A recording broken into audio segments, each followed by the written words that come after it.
Check the backseat. Gets in your head, right? Good. Because every year, dozens of children are forgotten in the backseat of a car by a parent or caregiver. All never thought it could happen to them. But with changes in routines, distractions, or a sleeping child, it can happen to anyone. Parked cars get hot, fast, and can be deadly. So get it in your head. Check the backseat. A message from NHTSA and the Ad Council.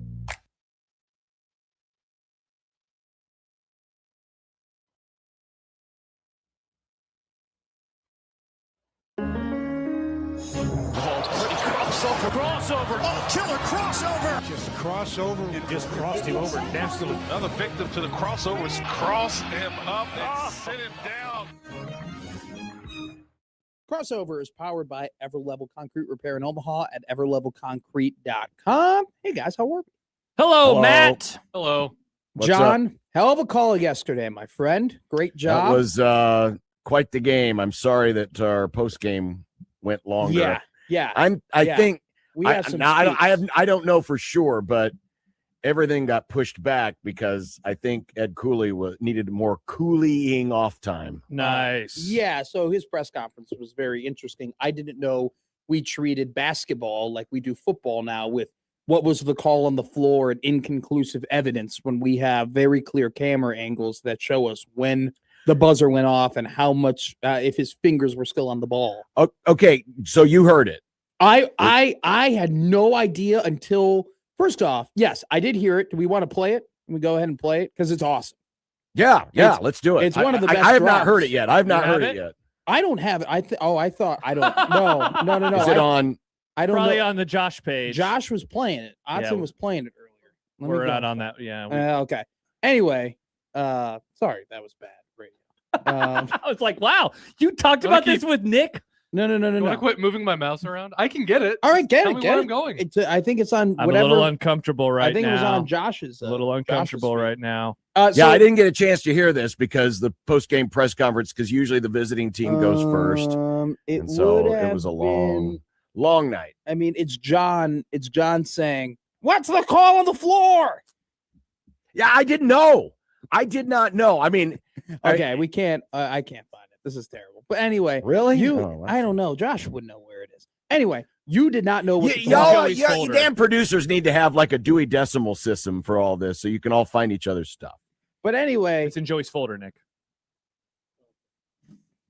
Well, I heard you. Let's restart. I want to restart this crossover. Hey, John, John, blow on we through. got some chicken today from Pedro again. Oh, nice. And he wrote a very nice letter to us. I want to read it because Please. it's very funny because immediately when Alyssa saw it, she said, why didn't he write the letter with freehand? Hi, guys. Here's some spicy chicken to go with your new spicy shows. Oh, hey. I'm going to hold back my opinion for a couple of weeks. I am typing this note because I don't want you sports nerds analyzing my handwriting. Have a great show. Ha, ha. I will be listening.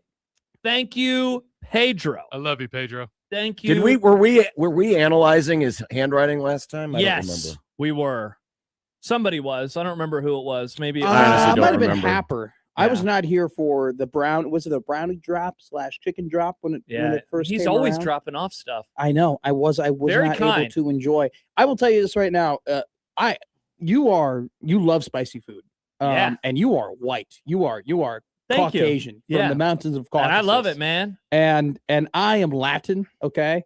And even this spicy food is a little bit hot for me. This is really? Are you struggling a little bit? The type of hotness, John, where it's tingling on my lips, where I feel the hotness on my lips. That's how I feel about this chicken. It's great chicken. Well, I think that's hot chicken. That's an age thing. As you get older, your taste buds kind of get dulled a little bit. That's why. Is this true? Yes. Is this a Nick fact? Yes. This is not a Nick fact. you Your taste buds get dulled a little bit, and it takes a little bit more, zest if you're into spice. John is right. This is from the Mayo Clinic. Whoa. Some loss of taste and smell is natural with aging, especially after age 60.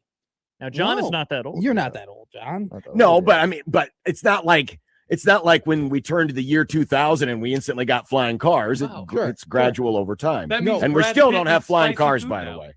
Brad Pitt can eat. My mom and dad can eat spicy, or they're Well, they love spicy food. I wonder if they needed a little spicier. I still don't know what the call on the floor is. Nice. 5 minutes later. Good work. Well, that wasn't what I was looking for. Nick, you got it for us. Play the drop. I still don't know what the. I didn't know. I thought it was there. Oh, I thought we were going to play the Ed radio Cooley stuff. Apparently I thought this was the Ed Cooley stuff. I didn't. No. Anyway, you did not know what the call on the floor was, and it was shocking to me when you were interviewing Mac, and you go, "What was the call on the floor?" I was like, "John, John didn't even know," which was wild. But yeah, well, because again, everything happens so fast, and it's not like the NFL where they turn the little mic on and say, holding number 75 offense. Oh, so whatever the signal was happened, and there's a mess of people, and then instantly it's chaos on the floor.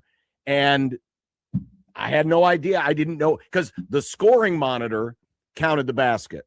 The scoreboard in the arena did not count the basket. Sure. And so I was trying to figure out, all right. No, yeah. Did they count the basket or not? And then, so because that determines what it is you're reviewing. Sure. Are you reviewing to uphold, or are you reviewing to overturn? Because there's two different things. Why are they telling television? Tell the crowd, damn it! Nice. Meanwhile, it's funny. I usually only call television, so it's like that's how it works. I know. They come tell me. Now, I wasn't watching with volume, so I was a little confused as to all of the why it took so long and why there was any debate. It seemed like it was so obvious that the ball was in his hand. So I love Nick Ball. I think Nick Ball. There's a huge butt coming here. I think Nick Ball is awesome at his job. But then he started trying playing what was the call on the field game. And I'm like, that's not how this works. What do you mean? He was just like, we got to remember what the call on the floor was, because they knew that they counted it as a basket. It's like, we got to remember what the call on the floor was, and it could be inconclusive. I'm like, What the hell is inconclusive about this? The light is off. The buzzer is off. It's indicating that the time is up, and his hand is still on the ball. Now, what I want to ask you this question, John, and maybe you would know too, Josh, because I don't. Probably, I know ball.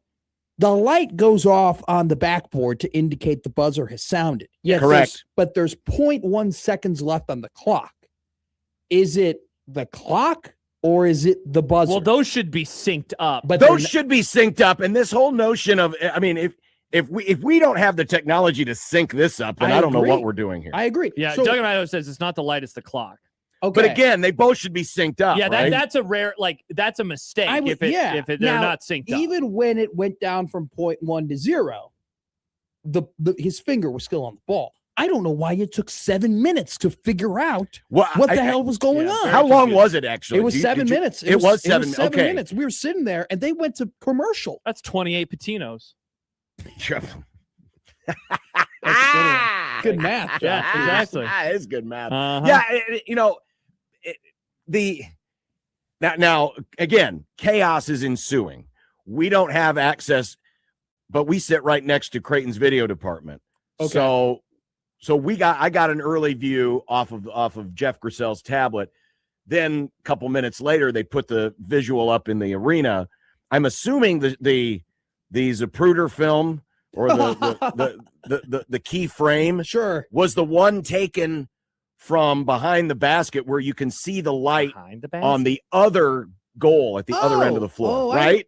Is that the one? Is that the one I'm thinking of? The Zapruder film, in my opinion, was the one where you could see, they zoomed in on him and you could see the backboard and the clock and you could see his hand on the ball. Okay. When they did this, they tried doing the side view and you couldn't really tell. It actually looked like he got it off from the side view. But when they zoomed in, so I guess you're right. I guess it's from the back. They zoomed it in big time though. Okay. And they got it. And it was, his finger, dude, a millimeter, John, millisecond away from losing that game. John, it was wild. I was living downtown, so it would have been either late 2018 or early 2019. I believe it was early 2019. Did they play like Marquette and it came down to what was that? What was the thing? Sam Hauser. Yeah. That was okay. So that was a situation. Wasn't it television frame rate? The frame rate was the issue because they didn't have enough evidence because of the frame rate. But there was there was a still photo in the paper the next day. Which clearly showed the light was on and his hand is still on the ball. But because the frame rate of the television broadcast it couldn't show it. So, I mean, the officials only could go off of what they had, and that's what it was. Yep. So, yeah, Creighton was kind of a prisoner of technology. I'm guessing the frame rate, thank God for Peacock. January 9th, 2019. Wow. So it was 7 years ago. Whoa, that is way sooner. It was crazy. I'm going to see if I can find the highlight for you, Matt, but it was nuts. Well, that's because that's the game. Okay, so the Jays are winning. They by were 3. dominating, weren't they, this game? No, they weren't dominating. They were up by 3, and I think it was 0.8 seconds, right? It was 0.8 seconds, and look, he gets it off. There's no way he got that off. There's zero. Let's see if but it was the play before that. They shouldn't have never had that chance. Sure. Because that was Creighton had the ball. Shot. Creighton had the ball, and they were inbounding, same end of the floor, and instead of just inbounding it short, they decided to throw the baseball pass into the backcourt, and it overshot Martin Krompel, and nobody touched it, and it went out of bounds on the other end of the floor. So no time went off the clock. Creighton turns it over, and now Marquette got to inbound, and then that play happened. So that was a bizarre, and it was all at the same end of the floor. And it's interesting, it was the same amount of time. Well, I shouldn't say the same amount of time because Creighton, it was 0.8 seconds at the end of last night's game, but that was a different play. So for whatever reason, and I don't know why this has been reborn, but like when I first got to the station, like everybody was enamored with how young I was, and like I would tell them that how old I was for certain benchmark events, and they'd be like, "Oh my God, you weren't born for 9/11." Yeah, stuff like that. Yeah. But for whatever reason, that's been happening more and more. First post 9/11 host with nice. I am with Schaefer and Happer. Like today, Schaefer realized I can't rent a car, and that really rattled him. Now, real quick, that is not true. Well, the insurance rate goes up yes. if I were when to I do worked it. for the Big Ten Network as Kevin Kugler, who will join us today as his spotter. Oh, hell yeah. I was about to turn 24. I traveled. I got to rent a car. Yeah. Now, I didn't pay for it. Big Ten Network did. Thank you, BTN. Like you are legally allowed to. Happer was like stunned to find out that like I don't remember buying a ticket at a movie theater for GA. Like you've only known a movie theater where you get assigned seats. I've only known assigned seats movie crazy. theaters. That is crazy. That doesn't seem like it was that long ago. But it was over a decade ago. Now, granted, I like my parents would buy the tickets and it would be GA, right? But I have never bought a ticket where they don't flip you the screen and say, "Hey, pick where you want to sit." Pick where you want to sit. Stuff like that. Well, you also grew up in Chicago. I did, and and I'm guessing because like everything else, your big city theaters probably had all that stuff before it came here. Probably. Yeah, probably. So when would you guesstimate that whole experience started here in Omaha Lake? Oh, great question, Josh Peterson. I'm trying to remember. The last movie that I can remember standing in line for I never stood in line for it.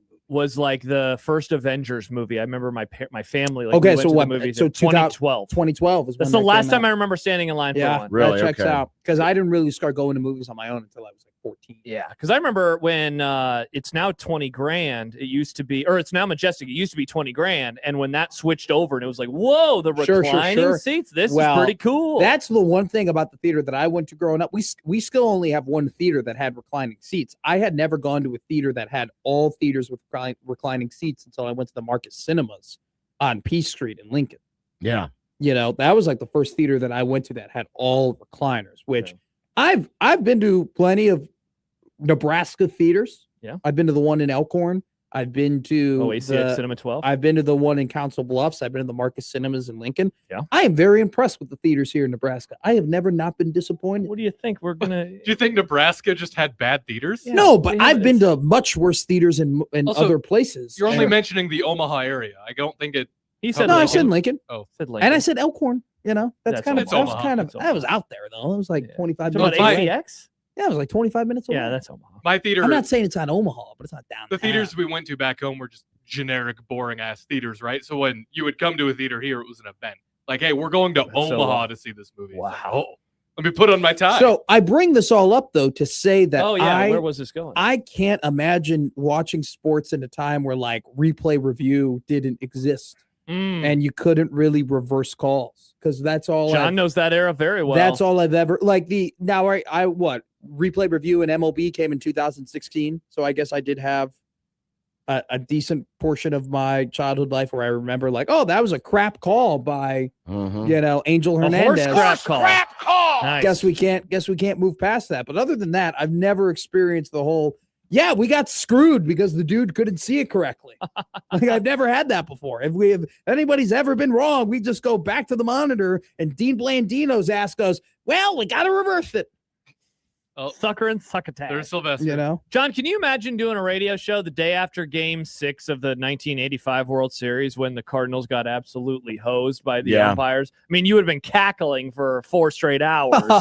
But, like, I'm happy that we don't have to live in that world, at least. It sounds like it sucks. Probably the worst discourse. Yeah, it really would suck. It'd be pretty terrible. It would be awful. It would be awful for both teams, honestly, because you would be like, yeah, we won and you're great, but then all you would ever hear forever is, well, if that guy if it was officiated correctly, you would have lost. I don't think it bothers Royals fans. Ask me next time you talk to Mitch Sherman. Be like, I guess Mitch, it doesn't. I guess I'm talking. He's like, I root for the fluky Bears, according to John, and I never apologize for anything. Oh man, we're a couple days in. I figured there'd be more Bears Rams talk. No, and he's gone. This is the last time you guys are together this week. Whoa. Well, you're on a flight tomorroro, and then I guess there's an early game on Friday. And then there's an early game. John would have to leave. He would have to leave the. No, we'll just have we're gonna have Stibs in. I guess John could hop on for it if he really wanted to. Yeah, screw you, John. We're gonna win, and you're gonna have to deal with it. You're gonna have to whine and complain, and I'm gonna do that. I'm just gonna warn you right now. Something really weird is gonna happen on this game Sunday. No, really? With the fluky Bears, I can't believe it's just not gonna go your way. And I just want to tell you one thing. Oh, it's not your fault. It's not your fault. It's not your fault. Nice, Robin Williams. The Pope wasn't born in Los Angeles. That's true. The Pope was born. That's what they say. I don't know if you know, but the Pope was born in Chicago. By the way, we have a power greater than the Pope. What's that? Los Angeles literally means city of the angels. So we got one up on. Who do the angels work with? The angels work with God. Do you know who's the messenger of God? The Pope. Yeah, but but the message is coming from the angels. Yeah. So the angels are telling the Pope, here's the dealio. So here's the dealio. Is that how here's the dealio? Here's the dealio. That's God. how we talk in the valley. Let me tell you something, God. Here's how we talk in the valley. Besides, I don't claim the Pope. He's a stupid White Sox fan. Nobody's a White Sox fan. Whoa! First off, I think it's on par that the Pope is a White Sox fan because because they need all the damn help they can get. If you could suffer through that, if you can have faith in Jerry Reinsdorf and that he'll turn that franchise around, you could definitely have faith in God. So I think it makes a ton of sense that he's a White Sox fan. And I want, bootstrapped South Side Chicago. Wait, wouldn't you bootstrapped? You mean prison? Wouldn't you think that? All right, my dad grew up in the South Side. Let's pull back a little bit here. No, I'm talking about White Sox fans. Well, I have a lot of White Sox fans in my family. They're good people. They're hardworking, blue collar. He likes to go visit them once a month. Wow! Nice job, Nick. Thank you. Little hot tag there to Nick Grimm. Yeah, look like the Rockers with Marty. Who's Marty Jannetty and who's Shawn Michaels between Nick Grimm and John Bishop? No one's going to know. And Josh Peterson spent a lot of time reference. in jail. So. I know the name Shawn Michaels. Didn't know the first. I guy. also only know Shawn Michaels. Picked it up off a context. Marty Jannetty is like the. He was the tag team partner. He was the tag team partner, but I'm trying to think of a good sport comparison that they would understand. Like who was like a dynamic duo, and one of them just faded off into the sunset. He might be like the Steve Francis of wrestling. What about Matt and Jeff Hardy? No, those are that's a Hall of Fame tag team. Yeah. But yeah, anyway, I don't know where we're going. The Rams suck, and they're going to hell lose. Yeah, Matt. Okay. By the way, I had to sit through a whole ESPN wants my team to lose so badly. I had to sit through a whole Stafford sizzle reel. We got Will Compton. We got Will Compton on my screen 6 weeks ago telling me my team was going to make the playoffs. You can't. Okay, well, your first mistake was listening to Will Compton. I don't choose to listen to Will Compton. He just gets shoved in my face all the time. Good Lord. So I tweeted about Mike Eckler last night, and so many of the responses were just people tagging Will Compton. Will, please come save us. Tell Rhule to not let Eckler leave. Please, Will, do what you can. Good. I wish I could mute. Maybe I'm going to go see if I can figure out a way to mute the exact @ and then whatever his handle is, so that if somebody tags him in any of my mentions, I don't see that person's tweet anymore. I think but then how will you know, Josh, that it's not your story to tell? Excellent question, John. Great question, John. Excellent question by you, John.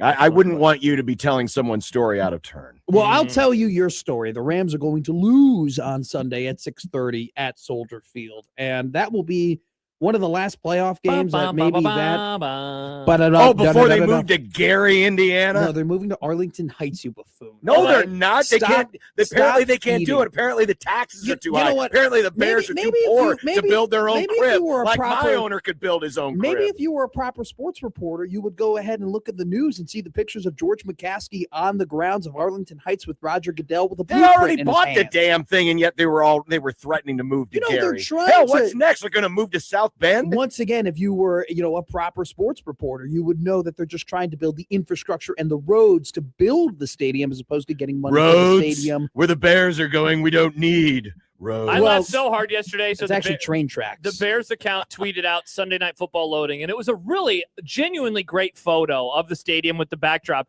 And Tom Fornelli, who is a Bears fan from CBS, quoted said, "Think of how much better this video will look with Hammond, Indiana as the backdrop."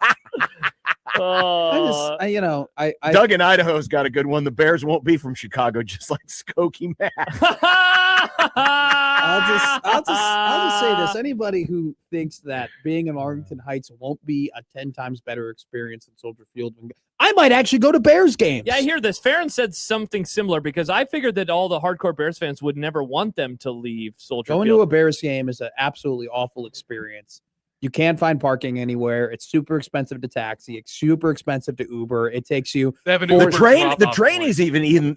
There's still a pretty good walk from the train. You have to walk a mile, no matter where you are at, to get. So to the you're Bears willing to game. trade all of the cool sites and the history of that stadium? Do you know that the Bears for a suburb? So real quick, the Bears are the third largest market in the NFL. Yeah. Okay. Right. I know how it works. Do you know how many people that Soldier Field holds? It's like 61. No, it's 60. It's the second smallest stadium in what the does NFL. that have to do with anything? How are you the second smallest stadium in the NFL and the third largest market, and you don't have this massive sellout streak, and you don't have all these people clamoring to go to the game? Because you have to watch the Bears. No, the reason why. Well, it comes from you. Your team sucks. I know Your they team do. Is ass. I know they Look are. at the pot calling the kettle black. I know. Over here. I know sucky football. Yeah, Handshake you know sucky football, and you know that people still go to sucky football because all of your fans do that. Why do they go to sucky football? Because you guys provide a fun fan experience. The fan experience for the Chicago Bears is a crappy, decrepit, ugly, old stadium that is way too expensive to attend, that is way too far to walk, that isn't worth the juice is not worth the squeeze to go to Bears games. Do you know what would be worth the squeeze going to Arlington Heights? Now wait a minute. Have you been to Soldier Field since they remodeled it? Of course he has, John. He doesn't know a world where it wasn't remodeled. He was born. I was born after. Okay, well that's what I'm saying. You're calling it a sucky old. I'm asking in all seriousness. They remodeled the whole inside of it, and it still is. It's 20 years old. That happened in 2001. Oh my God, that's so old. For stadiums, yes. The damn Cowboy Stadium is that old. Yeah, but we blow up stadiums now after they're 30 to be fair years to old Matt, all the bones the time. of the stadium are not 20 years old. Yeah, though. the bones of the stadium are way worse. It's still. But what I'm saying is, so they didn't do a good. What you're saying is they didn't do a good job. No, I mean times have changed. Like what we were doing, what stadiums used to look like, and what used to be the standard back in 2001 has changed completely in the last 25 years. The outside, I mean, it's still a lot of concrete. It's not creative. It's still not, I mean, come on. As long as they got sausages and old style, that's all Bears fans it's still want. Super expensive. I mean, it's like $17 to get a whiskey. Well, that's life in the big city. Aren't you going to go to an indoor stadium? Isn't that what's happening? Yeah, I mean, and we're going to be able to host some really big events. We'll be able to host. We will. We need that. What are you talking about? What do you mean we need that? It's Chicago. It's Chicago. Do you know how much debt the city of Illinois, the state of Illinois is in? Do you know? Vote for better politicians. I don't know. I know. I'm just telling you. It's not as if it's Chicago and they're rolling in money. They need. It's not like they're going to bring a Final Four there every year and solve your budget. I mean, but at least they would consider doing it. At least they would consider bringing a WrestleMania there. At least they would consider bringing big events there. I mean, Soldier Field is, from a logistics perspective, is awful. It is not well thought out. It's way too expensive. There's not enough parking. It's terrible. It's awful. But going to Arlington Heights would make that experience 10 times. I think it's a great building. What is Soldier Field? I think it's a beautiful building. You're an idiot. I love the architecture of it. It looks fine. You know Well, what? you're talking about the fix? original architecture, right? I like Soldier Field.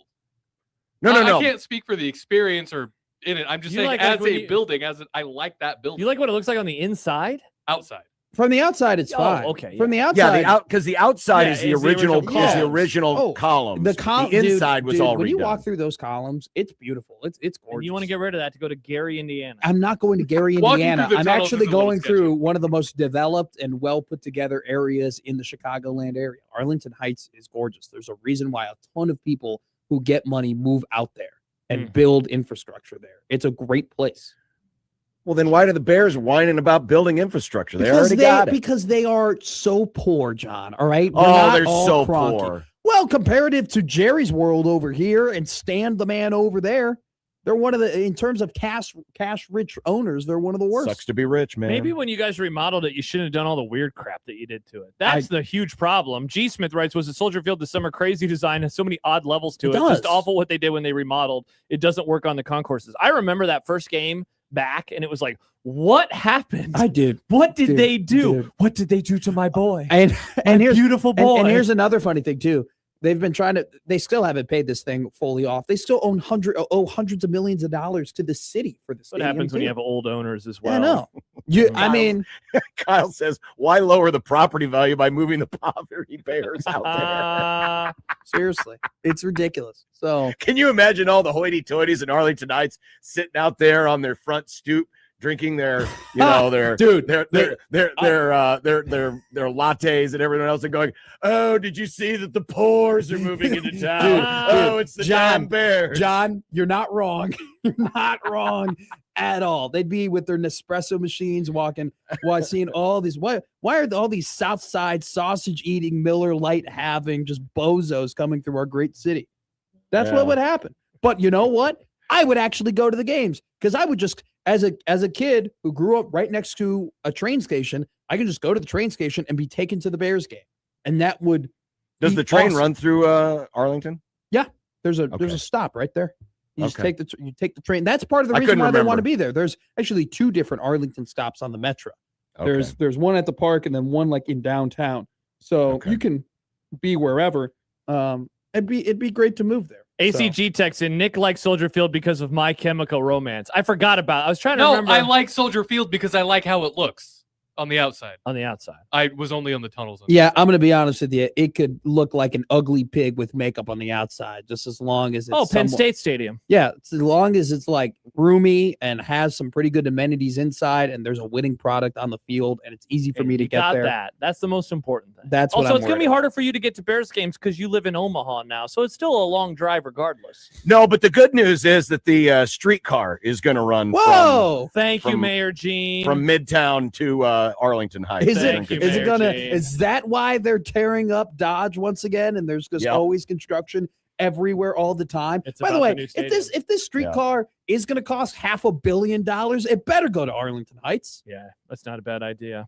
This is terrible. Oh, I guess I've never talked about the streetcar with you guys. I ask people, I go, is it going to affect me? Like, am I going to be able to go anywhere from where I live to where I couldn't do before? And they go, nope. And I'm like, great. I It's the enjoy the dumbest traffic. crap. It's man. literally going to impact like 0.5% of the population. It's so stupid. I'm starting to think that that's what all streetcars are doing. No, I think there's probably a more efficient streetcar out there in America that could probably Called a bring train. people. Yeah, I know. I lived. I mean, Cincinnati's got a a streetcar system, and a few other places we've been to. But I know. I don't even I wanna get- know. I don't even I wanna know. get I'm, into it. I'm poking the bear. I'm poking the bear. I I'm a don't even wanna Rams do it. fan right now. I don't even want to talk about it. Let your inner Dicka come out, John. Let your inner single. No, I don't feel like trading all of my draft. draft picks away for an overrated running Hey, back. he didn't do that when he was the Bears head coach. He did that when he was coaching Michael's crappy New Orleans Saints. That's Yeah, I true. know. What a crappy franchise the Saints are. I'm waiting for a text now from Michael Severe. He loves to text you if you say anything bad about the Or he'll Saints. just tweet your phone number out, maybe. No, oh yeah, or he'll just show it. Just goes, hey, here, look who's calling me right now. John, how big of a surprise was it when the 86 Bears lost to Washington in the playoffs? It wasn't a surprise They were because 14-2. because Jim McMahon got hurt the game before. Oh, okay. Yeah, it was a really and broken year, and man. they had to play or not the game before, but he got hurt earlier in the year, and they had to play Doug Flutie. So, And that was the year it looked like it was the Giants' year anyway. by the way, also too, the 86 Bears are that defense statistically better than the 85 Bears. Look it up. That's why I just asked it. How big of a surprise was it? Well, again, it wasn't like wasn't. what Matt said. The offense was hit and miss. The quarterback situation. Oh, that was the year a the Giants beat the disaster. 49ers by 46 points. Holy God. Yes, Jim Burt, parting of the seas, crushed Joe Montana. It was one of the great moments in playoff history. And He destroyed him. Oh my gosh. Absolutely rocked him, Matt. Wow, football. it was the year. This is the drive. This is the year of the drive. Well, Wow, what an incredible playoffs. It was a good playoff. 1986 is when Charles Martin became enemy number one, always for and forever in Chicago, because he's the guy who made like one of the dirtiest hits. Until Steve Bartman came along. Yeah, he went to my high school. Bartman? Yeah, What? Steve Bartman A went suburb boy just like you? Steve Bartman went to Notre Dame College Prep School for Wow. boys. He actually was the freshman. I don't think he still is, but he was the freshman baseball coach for. Yeah, I'm NBC. guessing he resigned from that job No, in no. about 2003. Baseball. He actually took it a couple of years ago, so he's since moved back to Chicago. Really? Yeah. And his name is still Bartman? His name is still. Well, I actually don't know. I'm assuming Like, it is. did you just dox him? No. I mean, he was maybe. He was in witness protection and you just messed it up. Yeah. Look, the fact that- Bartman's back by at the- my high school, by the way- everybody. Go by- find him. By the way, the fact that the Cubs had to give him a World Series ring is so embarrassing. Well, they Yeah, did. He didn't yeah. accept it, right?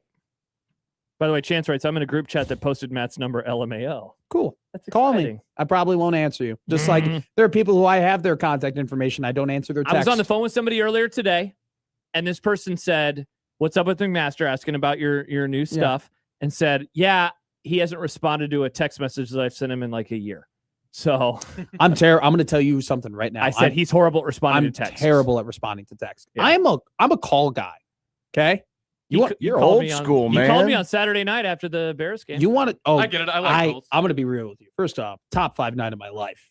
That Oh yeah, Bears you said that to me on the phone. I don't remember a word that I said to you. You I sounded very I inebriated. was hammered. Pretty happy for you. That was one of the worst hangovers of my life. That next On day, Sunday? it was tough. It was tough sledding. Won't be as tough on Monday when we whoop John's Rams ass, man. That's gonna be. Can you believe that? Especially if the San Francisco 49ers go and upset the Seattle Seahawks, and there's a home NFC Championship game. Oh, At the great. horrible Soldier Field. Keep talking. You're the one that keeps telling me my team's a fluke. Your team's a fluke. Your team's a fluke. I didn't know you could fluke Spot your the way. line. I didn't know that you could. How can you fluke your way? What do you mean you can 12-win fluke your season? way? How can you fluke your way to a 12-win season in the NFL? And Tim Tebow fluked his way through an NFL season. Broncos went to the playoffs. And Didn't then, wanna play do you know a what game. happened? They got Peyton Manning. They ended up winning the Super Bowl a couple of years later. Maybe that happens to the Bears. Maybe Matt Stafford goes, I don't want to play for an ass team like the Rams anymore. I want to Yeah, play Matt for a great Stafford wants to play for organization the like the Bears. Bears. And he comes wants to the take Bears. his creaky old and- knees and play on that crappy field and die of frostbite. Sure. Oh wait, are you predicting Sunday night right now, John? I mean, who knows with the city of Chicago and how poorly they keep up that field. Yeah, no, it can't be as worse though as practicing next to an electromagnetic lab or whatever that apparently causes your joints to be weaker. Have you seen this with the San Oh Francisco yeah. 49ers? I haven't read the story, but I've seen all the headlines. That apparently your rival practices next to like an electromagnetic lab and apparently science shows that when you practice next to those magnetic fields, or if you're in those magnetic fields, are more likely to get hurt. And they're correlating their practicing next to that lab to all of the injuries the Niners have Well, what's suffered. hilarious? The story comes out last week, and then on Sunday, Kittle tears his Achilles. Yeah. Dude, but they're not like the San Francisco 49ers for the last 4 years they've been the they're most always the most injury riddled injured. team. Oh, it's crazy. so crazy. that actually might hold some merit. Mm-hmm. You never know. Well, we'll find out when half the team falls apart against Seattle. But they still win somehow. By the way, before you leave, Matt, That would be funny. Thank you. Pedro texts in to the show about the note that he left us. He says, "Hi, guys. My wife and I were laughing the last time you guys read my note. You said I wrote like a serial killer. Have a Oh, great that's show." right. Now forgot I about that. remember. Thank you for reminding us, Pedro. Now I remember. This is a good one. Indeed. This is a good one. Yeah. The streetcar will connect Omaha to Skokie. Chicago's too far. Too far away. Too far away. Way too far. I could see some poor sap from Mississippi coming here for the College World Series, getting on that streetcar and 8 hours later, it's like, why am I in Skokie? I'm supposed to go to the College World Series. I'm in Skokie. I was supposed to be at the Charles Schwab Stadium. Why am I at the Holocaust Museum? Whoa. That's what Skokie is known for, Nick, the National Holocaust The Museum. under hits. Unreal. Really? Your first under. Hitler. First under with Matt in the building. Congratulations. Skokie has a National Hebrew College and has the National Holocaust. Fun fact. All right. Well, What there is you the go. under? You just said fun fact about a Oh, Holocaust yeah. museum. Matt's not familiar with the under He isn't. or the Yeah. over. Well, you'll figure it out. I'm not Yeah. familiar with a lot of 3 things. o'clock is the designated line. Yep. 3 Oh, o'clock. okay. So the under hits. The under did hit. Got in under the rail. So, Mhm. Thank you, Matt. You're all welcome. right. Yeah, this will be more fun to see if Matt can figure out what the under and the over reference. Great call It's a by fun you, bit. John. Or is it Yeah. a gimmick? Great call by you. Oh, it's our bit. It's our a bit. Yeah. By It's the our way, bit. John, you have a gimmick and bit guy. I support you fully in the gimmick argument. These guys don't know Crockett wrestling. They don't know what a gimmick is. They don't know what a true No, I know what a gimmick is. There's a negative connotation. to No, it. there is No, not a there is negative not a connotation. Jesus. Sure is whenever John brings it up, though. There isn't an Gimmick Oh, it offense. isn't. Gimmick this. You Gimmick are that. on your own on this. I am? Yes. Okay, that's fine. This does not I'm have a happy to negative not agree with connotation. any of you The idiots. Undertaker is a gimmick. That's a Yes. great gimmick. It's a great gimmick. I think it's a good bit. It's not a bit. He dresses up like the guy. He still has to dress up like the guy. Bye, Matt. See That's ya. the crossover powered by Everlevel Concrete Repair in Omaha, everlevelconcrete.com. Matt Rhule has spoken. Oh, boy. We're going to break that down and got a lot to get to today on the Grum, Let's do it. which is next on 1620 The Zone.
KOCN. Unsportsmanlike conduct on 1620 The Zone. Husker Athletics, Creighton, and yes, UNO. Don't miss a moment, they'll give you your fix. They're on every day from 2 until 6. Spend your afternoons with John, Josh, and Nick.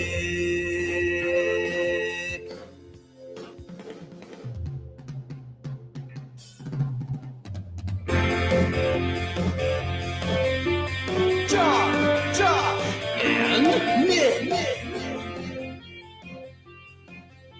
They'll show you what sports talk really is. I realized my tease was not a very good tease when I just say Matt Rhule has spoken. I mean, that could be any day that ends in Y.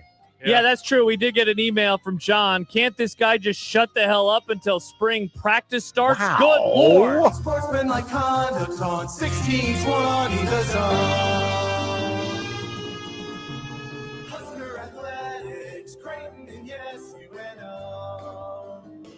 Welcome to the Grum, everyone, on this. What the hell day is this? It's Wednesday. Thank you. John's been a little confused by dates. Yes, as we saw in an email chain from about an hour ago. It's an honest mistake. They changed the. It's neither here nor there. Okay. Speaking of change, what the hell is this?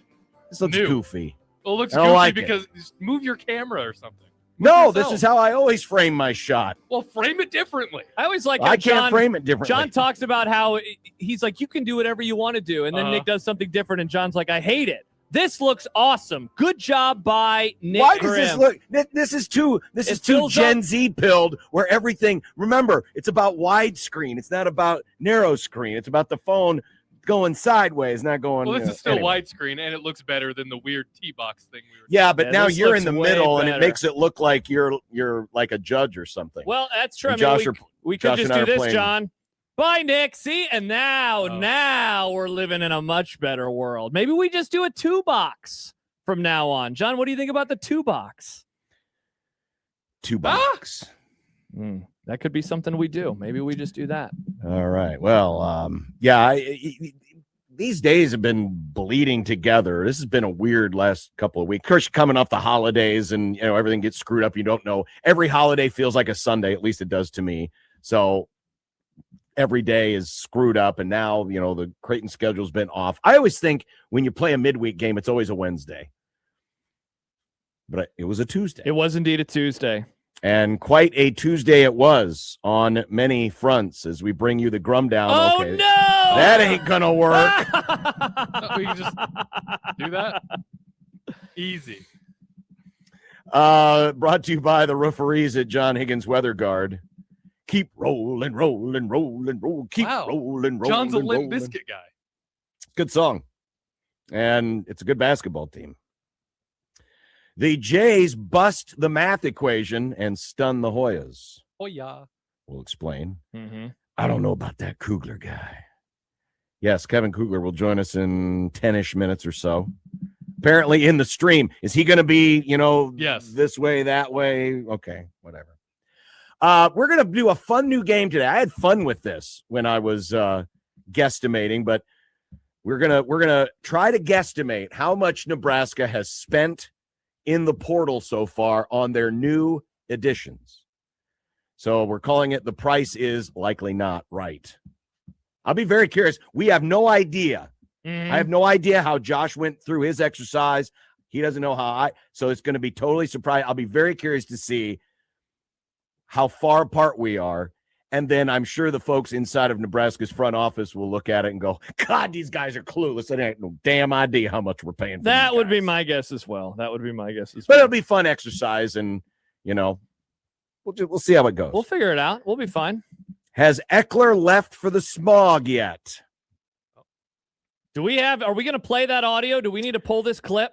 Yeah, I've got it. I've Okay, got it. perfect. Stand by. Get ready for this, by the way. I just judging by the early responses, John, people are triggered by Matt Rhule speaking again. When are people ever triggered by Matt Rhule speaking? And they're very triggered this time. Very triggered this time.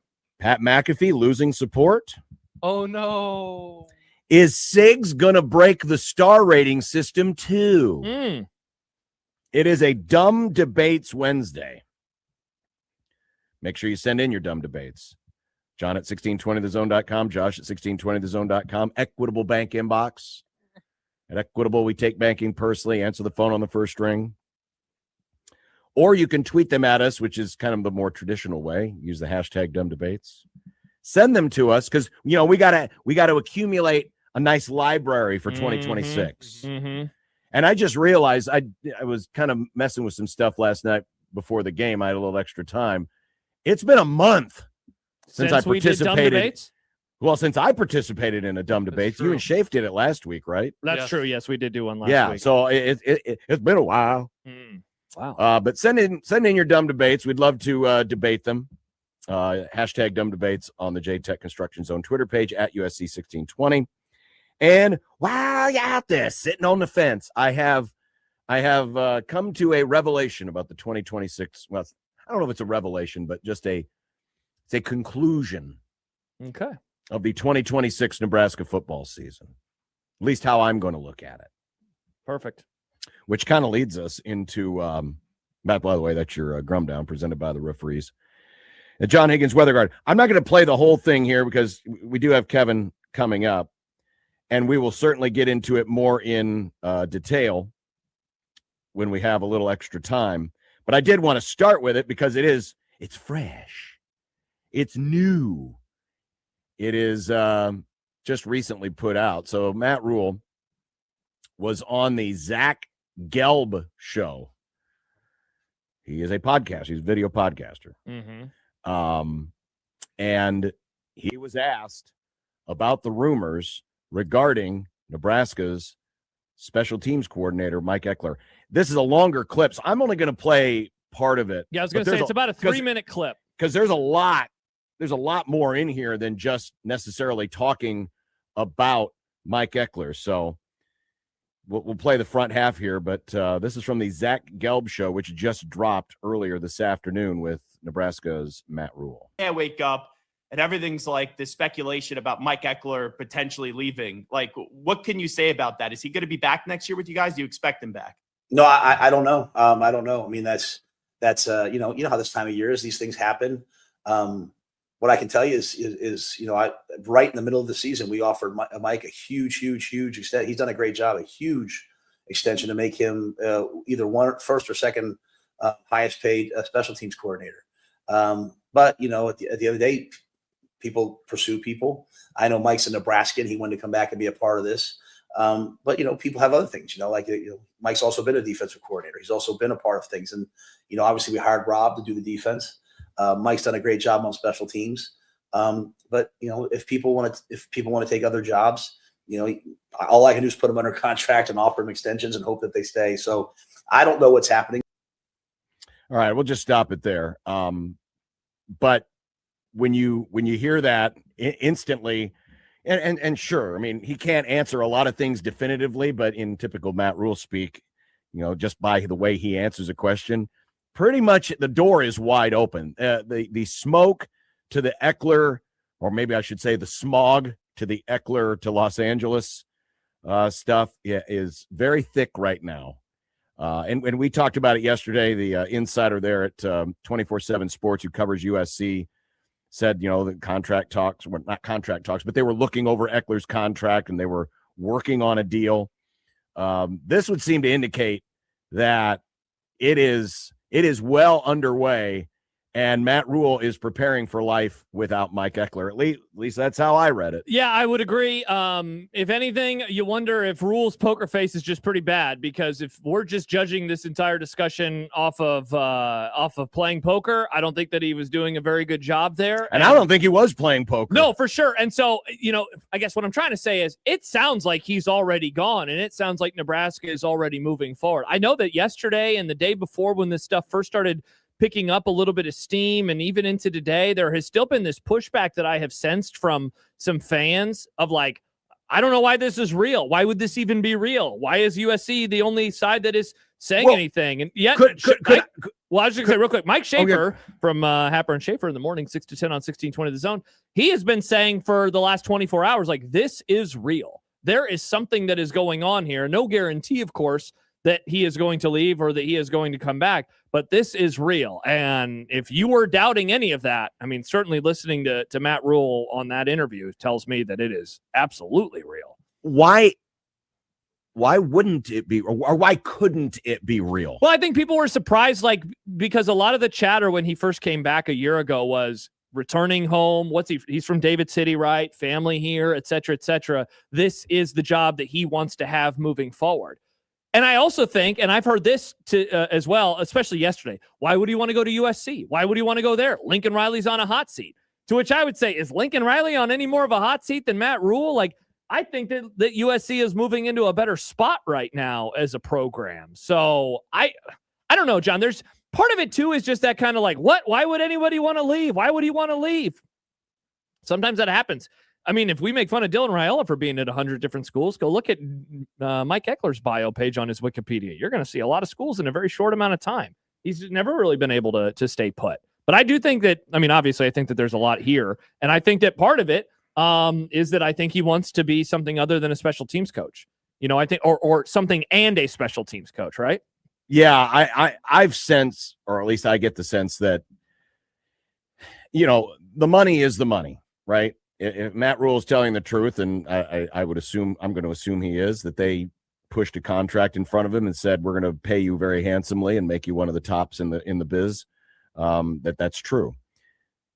But sometimes it's not just about the money, it's also about the opportunity. And if Mike Eckler fancies himself doing something greater than a special teams coordinator or something more challenging, or whatever his motivation is, that is what it is. And you're gonna offer somebody based on what you think they are best suited for your organization. And if not everything lines up, then the connection's not made and people move on. And so I've gotten the sense that this is more than about money. This is about opportunity, or about elevating their status. So the idea of, well, why would he do that? USC, why wouldn't he do that? Why would anyone do anything? You're going from one program to another program. Mm-hmm. This isn't like taking a step down to Miami of Ohio. Correct. This is USC. This is in the same stratosphere as Nebraska, same conference, same history. It's a different market. The coaching situation is the coaching situation, but like you said, if Lincoln Riley's on a hot seat, who's to say what's going to happen in another year based on where Nebraska is trending? Technically, everybody's on a hot seat, or at least some temperature, some degree of temperature of a seat when it comes to college sports or professional sports these days. So I don't think, and listen, if you're smart and you put together the right contract, if your boss gets fired, you're going to get a nice, healthy payout, and you'll move on and go somewhere else. If you're a Mike Eckler, you're going to be wanted in a lot of different places. Yeah. Honestly, I'm surprised that we haven't heard more than just one team, sure, in regards to Mike Eckler and opportunities. And there may be, they just haven't either been publicized or rumored about. So yeah, interesting stuff there from Matt Rhule. And like I said, there is more to it than that. as he expanded on the answer. Yeah, we'll play the full clip later on. Let me read this real quick before we go to break and talk to Kevin. Alan tweets in, where are we at as a program if our special teams coordinator is hurting us mentally this bad? Is it because we don't trust Rhule to hire an equivalent? It's two things. One, yes, people don't have a whole lot of trust right now, I think, in those things. The other is the special teams was trash for a decade, and then it became good. John, they won 3 games in October. In each of those games, special teams had an impact. Michigan State, Maryland, and Northwestern. This is pretty obvious to me why this would be such a big loss. Yeah, this is no different than the emotions that people had in 2003, 2004 when Bo wasn't considered for Frank's job, right? And then Bo left, and people were like, but Bo, look what he did with their defense, and now he's gone. And, that kind of contributed in its own way to the whole, Peterson-Callahan experience. It was. The special teams were so terrible. And a lot of us were surprised at how good it became. It became a difference maker in a lot of cases. And the guy who is responsible for that could be gone. So totally understandable why people might be, quote unquote, freaking out. Also, welcome to the off season. Yep, it has arrived. It is not the off season yet in the NFL, at least for the 8 teams that remain. And we will talk NFL playoffs with Kevin Kugler of Westwood One next on 1620 The Zone.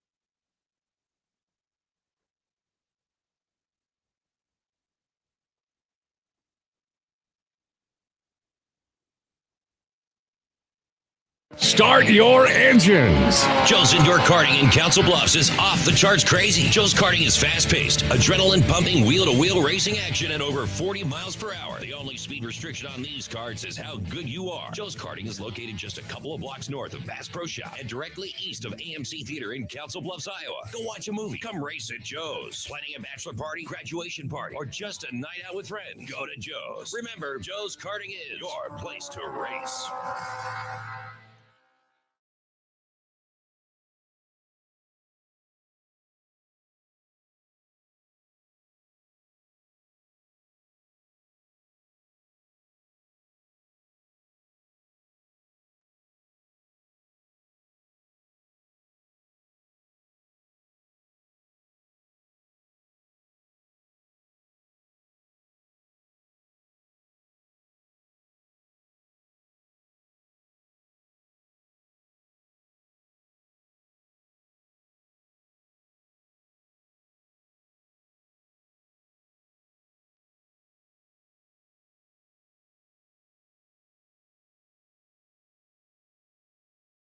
A consultation at Sedora Law Group isn't a formality, it's a strategic session with experienced trial attorneys who've handled felony charges, DUI cases, and complex litigation for individuals and corporate clients. Experience matters. At the Sedora Law Group, that experience focuses on what matters most in court.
is Nebraska's most listened to all sports radio station. From 1620 The Zone and 1620thezone.com. You're listening to Unsportsmanlike Conduct. Unsportsmanlike Conduct. Omaha's #1 afternoon radio show. Unsportsmanlike Conduct with Kevin Kugler.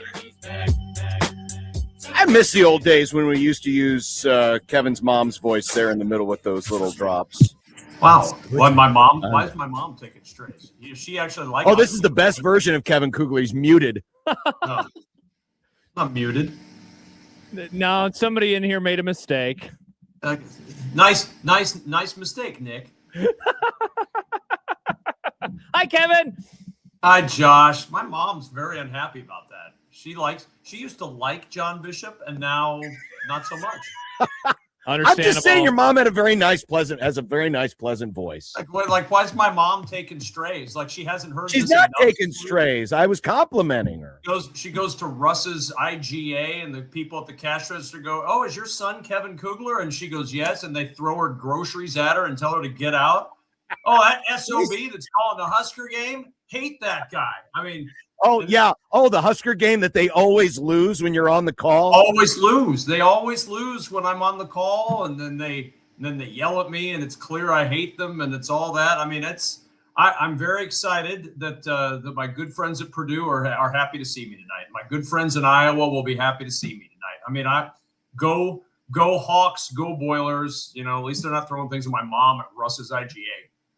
Do they still use do you still have to use your Russ's card at Russ's IGA? I haven't That's shopped a good there. question. It's been a minute since I was at Russ's. I could not tell you where my Russ's card would be. I'm more of a fuel saver guy these days, so it's hard to really go anywhere else.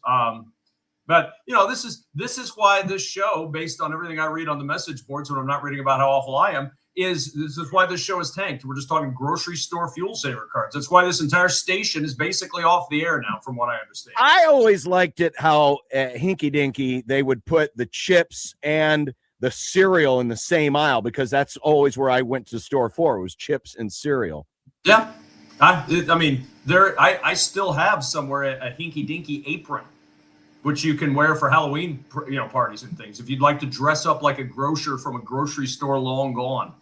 Hey, Kevin, after the Ohio State game last week, there was a lot of critiques from some of the Husker fans about how the broadcasters talked about Nebraska. I assume you've been praised for your handling of Indiana and then last night's win over Oregon. I have, yes. It's been no, actually not at all. No.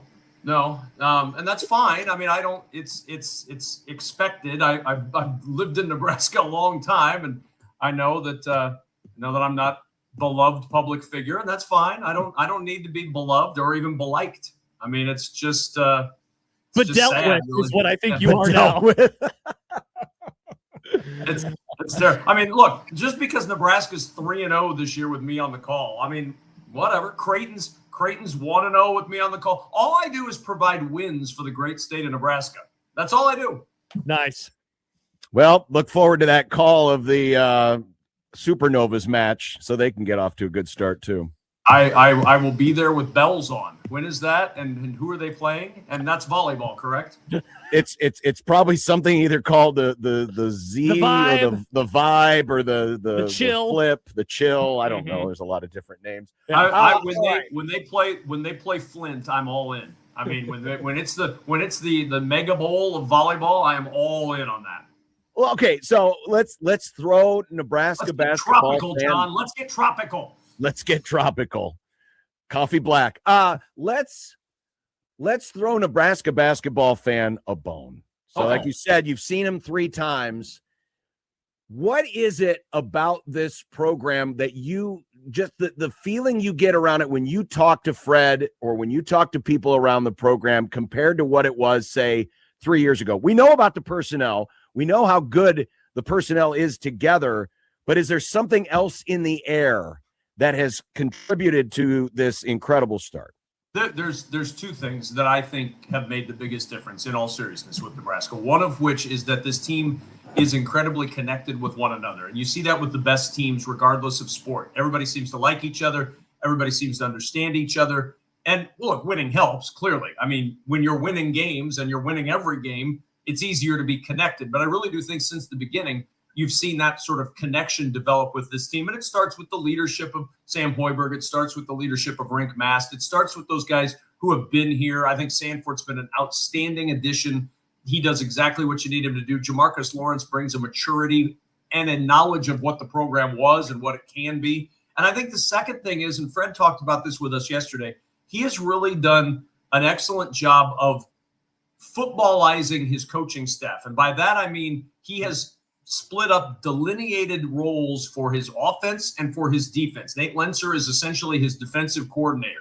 He said, we meet on it all the time, but I hand Nate the defense, and Nate goes and does the defense. And Nate Lenser is an outstanding basketball coach. He is a phenomenal defensive coach and a good guy. I mean, I'm biased with him. I like him. And I like Fred too. I like everybody really. But when I look at what this team has done, I really do think the ability to have guys you trust on both sides, and obviously Fred trusts himself from an offensive standpoint, and he clearly trusts Nate on the defensive side, to have the rest of his staff that he trusts and has comfort with. I think that's made a really big difference in what this program has been able to accomplish at this point already. Kevin, have you ever seen a player since you've been covering Nebraska like Braden Frager and what he brings to the table? Man, he's something. It's, and I think this gets thrown around too often, the word intangible. Oh, he's just got something intangible. They have the intangibles. He's got that it factor. Like, he is not afraid to do whatever you need him to do. He's going to get on the floor. He's going to hit a three. He's going to bark at somebody. And Berke does that too. To his credit, I think that's an energy guy that Nebraska sometimes has lacked over the years. And to have Frager, to have Buchtengel, two guys that really bring a little extra spark, because Rink is not necessarily a fiery guy. Sanford, not a fiery guy. I mean, they're really good players, but they're not those guys who are going to be out pumping their fists and screaming to the crowd on every occasion. And Berke and Frager are those guys. And I think that's their role on this team. That the unique thing about this group is there are 5 or 6 guys that any one night could be the main scorer, which is rare at this time in this world of college basketball, to have one night Jamarcus Lawrence, one night it's Sanford, one night it's Mass. For them to be able to do what they did to Oregon, and Oregon is very down, but for them to be able to do what they did to Oregon without Rink or Lawrence really having a major role in that offense was pretty remarkable. To build that lead with Mast on the bench in the final 8:30 of the first half, that says a lot about this team, in my opinion. Have you done a Michigan game yet this year? I have not. They're one of the 3 or 4 teams I have not seen yet. Because I was going to ask you if you thought they have it, to keep with Michigan, because I've seen them once in person and they absolutely blow me away. But I think Nebraska's got what it takes. Hell, if Wisconsin can beat Michigan, Nebraska certainly could beat Michigan. Yeah, and you've seen some flaws with Michigan the last couple of games, because you get into conference play, everybody's better scouted. You see it in the Big East all the time, John. It's harder to win even against the lower level teams in the Big East, because everybody knows everybody. There's no surprise. Ed Cooley didn't come into Creighton last night and go, gosh, I wonder what they're going to do. And the same with Mac. Mac didn't walk in and go, gosh, I don't know what a Georgetown team's going to look like under Ed Cooley. Now you know what it's going to look like. And that's the same in the Big Ten. Look what Michigan's had to deal with. They lose to Wisconsin. They struggled at Penn State. They could have lost that game on the road, which is always a tough place to play in the midweek because nobody's ever there. But it's an interesting league this year. I think Purdue is really good. I think Michigan is really good. And I think Nebraska is really good. I know people are reluctant, I guess, to buy into this thing. But if you did the blind resume test and you put Nebraska's resume on a screen and put Duke as the header and then said, oh, I'm sorry, and switched it, people would be surprised. Because if you put Duke on the top of Nebraska's resume, people are like, well, of course, that's a great resume. That's a number 1 seed. And you look at it from Nebraska's standpoint, it's a really good resume right now. It's a resume befitting a team that is right now on the number 1 or number 2 seed line in these prognostications. Long way to go, but they've built this resume very, very strong. This is on a solid foundation this year. Kevin, getting to the NFL, I was going through the mental Rolodex, trying to figure out of the 8 teams, how many of them you have seen. I know it's a high number. You might have actually seen all of them over the course of this year, because I wanted to use that as a backdoor way of asking which team making it to this point would have been the biggest surprise to you? Let's not say a week ago before the playoffs started, because all you got to do is win one game, but maybe a month ago, the 8 remaining teams, is any one of them where you're like, wow, I can't believe after the injuries or what they dealt with or the path that they would have had to gone to, that they were able to make it to round 2 of the playoffs? 49ers for sure. That's the first thing that comes to my mind, just because not only the injuries they've had, but the injuries to the most important players on their team throughout the course of the season. I know Kittle's out for the rest of the year, but Kittle was dinged up on and off throughout the season. They survived several weeks without Brock Purdy, and you see the difference Brock Purdy makes. Mac Jones was really good when he played, but Brock Purdy has that extra something. He's got that Prager intangible. He can run, he can throw, he leads the team so well. Without him, they survive. They tread water. You lose Fred Warner, who I still will argue with anyone is one of the top 2 or 3 linebackers in the entire National Football League. You lose him, and then you lose his backup who was playing well in Bethune, and you still figure out a way. You don't have Bosa. You have lost so many key components, and yet here they are in the second week of the postseason, going to a very tough place in Seattle and a team that has just looked solid and consistent all season long. And the other team that I would say is the Bears. The Chicago Bears being where they are right now is a surprise. They're ahead of schedule, in my opinion. You knew Ben Johnson had the chance to be really good. You knew the chance was there for he and Caleb Williams to hit it off. I think we've seen that in a much more significant way than I think even a Bears fan anticipated. Everywhere you go, though, especially in our neck of the woods, you run into Bears fans who they're alternately excited and alternately confused. Like, do I get more optimistic about this? What do I do? What do I do with my hands? Or I don't know what to do with my hands. And that's kind of how Bears fans are right now. It's like, it's mid-January and we're still playing football. I don't understand what's happening, especially after what we saw last year with a 10-game losing streak. The coach has made a significant difference. The interior of the offensive line has made as big a difference, in my opinion, as what Ben Johnson did. But those two teams, the 49ers and the Bears, for very different reasons, are the biggest surprises to me to still be playing. And you've got San Francisco and Seattle this weekend for Westwood One game. You'll be able to hear here on 1620 The Zone. It's really interesting when you look at both quarterbacks, because you're right. I mean, Purdy does bring us a little something extra, but he also is pretty turnover prone. Or at least he has been. He's thrown a lot of turnover worthy plays. And Sam Darnold, I mean, everything else with Seattle seems to fit. Got a playmaking receiver, solid defense, good special teams, good running game. Then you got Darnold. Now, Darnold, 13 games, a winner, 2 years in a row with 2 different franchises, never been done before. But yet there is still this element of, but can I trust Sam Darnold? Does he have to go out and play big, or can he just be? Could Seattle get as far as they want to go? I think you can have Sam Darnold play an okay game. You can't have Sam Darnold play a catastrophic game. Sam Darnold goes out, throws for 220, 221, whatever it takes, throws for a couple touchdowns, maybe a pick. I think you can win this game because your running game is sound, your defense is really sound, and the weapons are dwindling on the San Francisco side. And people will say, oh, Jake Tonjes was really good when Kittle was out. Yeah, I know. I know San Francisco is one of those teams that has somehow found a way.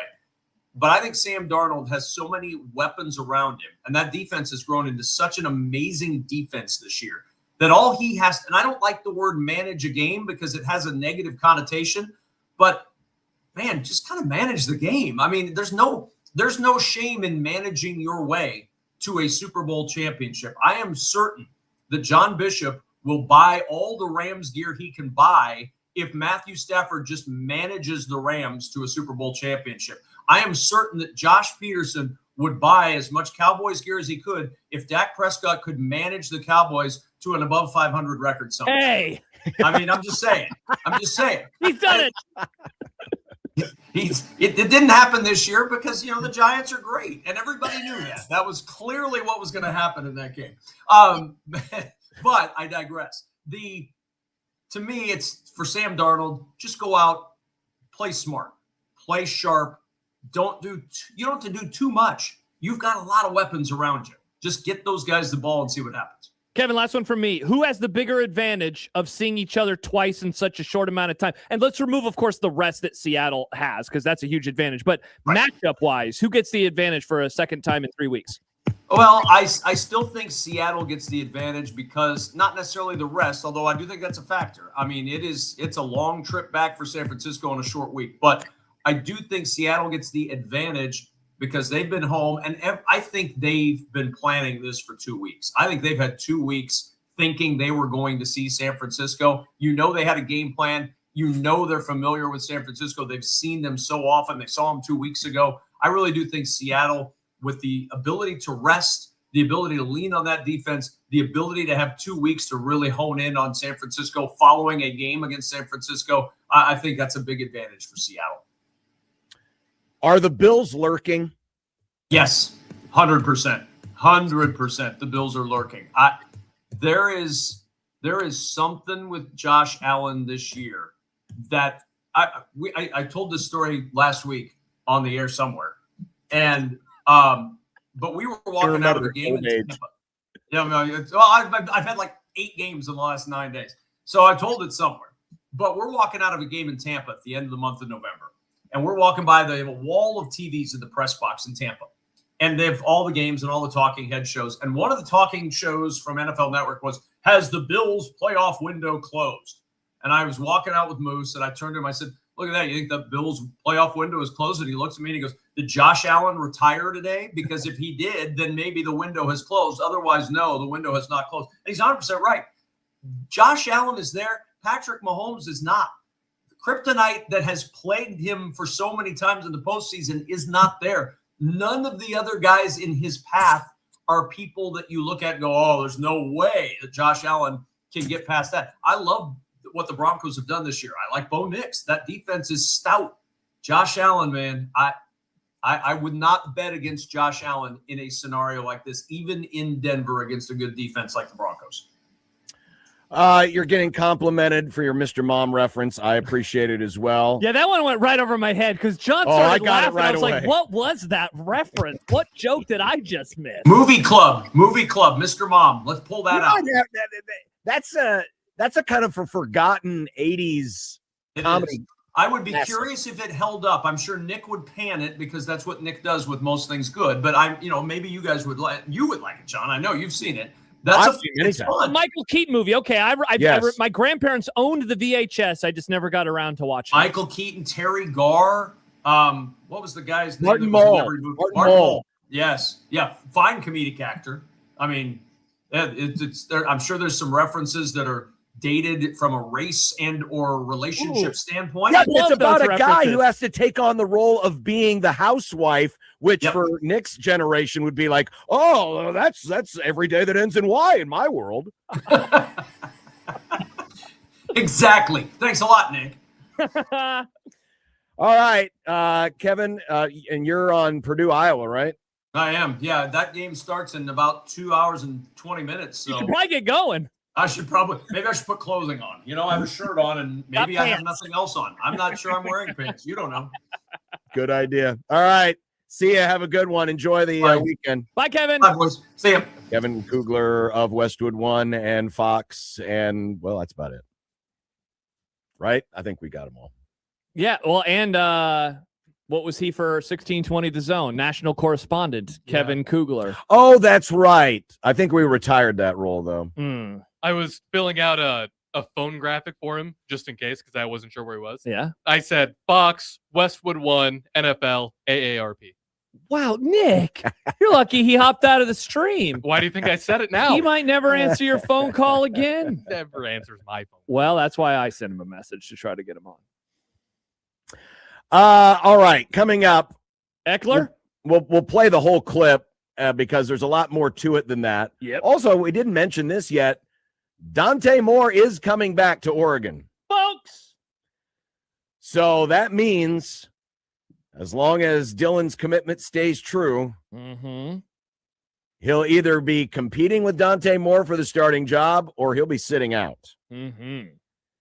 So very interesting, but Dante Moore will not enter the NFL draft. He will stay at Oregon for 2026. And we will be back with more of Unsportsmanlike Conduct. We've got, what do we got? We got stuff coming up, man. We got 1620thezone.com to win a pair of tickets to see Chris Stapleton. What? It's the All-American Roadshow Tour featuring Nikki Lane It's October 7th at Pinnacle Bank Arena. That's in Lincoln, friends. But go to 1620thezone.com, win a pair of tickets today to see Chris Stapleton from zone.com. But first, Josh and John here for Underdog Fantasy, underdogfantasy.com, the Underdog Fantasy app. Websites and apps, John, that you can use in the state of Nebraska. You can make your picks. You can win money right now in the 402, the 308, or whatever that other weird area code is now for Omaha, because the playoffs are here. We just talked about it with Kugler. We got 4 games coming up. 2 on Saturday, 2 on Sunday. Maybe you like Josh Allen to go higher on a variety of stats against the Denver Broncos. Maybe you're bullish on the Bronco defense, so you go lower. Whatever it is, just download that app and, again, use it in Nebraska because, John, if they get their picks right, they can win up to 5,000 times their cash. And many, many, many, many options, many different players to choose from, many different statistical categories. So just download that app today. What are you waiting for, kids? Underdog Fantasy. Find it in your favorite app store. And when you download the Underdog app today and use our promo code 1620thezone, you can score $75 in bonus entries when you play your first $5. That promo code, when you sign up, is 1620thezone. With Underdog, make picks, win money. Must be 19 plus and present in Nebraska. Terms apply. See assets.underdogfantasy.com for details. Concerned with your play, call 1-800-GAMBLER or visit ncpgambling.org.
This week's Zone half-off deal is Langfeld Overhead Doors. You can get a $600 LiftMaster garage opener for only $300.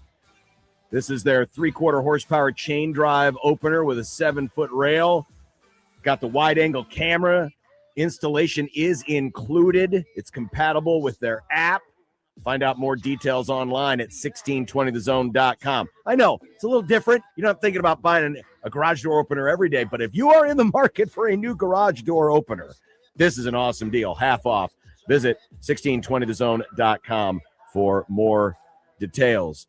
Shout out to Matt, friend of the Grum, who is sitting next to me courtside. He was in the fancy pants seats courtside. Oh, very, very courteous. You know, he would look back on occasion to see if he was blocking my view, which unfortunately, because where the seats are, I mean, everything's blocking my view. But he was a good friend of the Grum, says he listens all the time. So shout out, Matt. Shout out to you, Matt. Thanks for being out there for us. And should mention, too, that tonight it is the return of the Creighton Athletics Hour. And as part of it, you will hear radio highlights and our postgame from last night's exciting overtime victory over Georgetown. A lot of good stuff in there. Also, conversation with Hudson Greer about his return from injury and a breakdown of Creighton women's basketball tonight as well. So Josh and Connor and I, your back, hosts baby, for the Creighton Athletics Hour tonight after the Grum, 6 o'clock on 1620 The Zone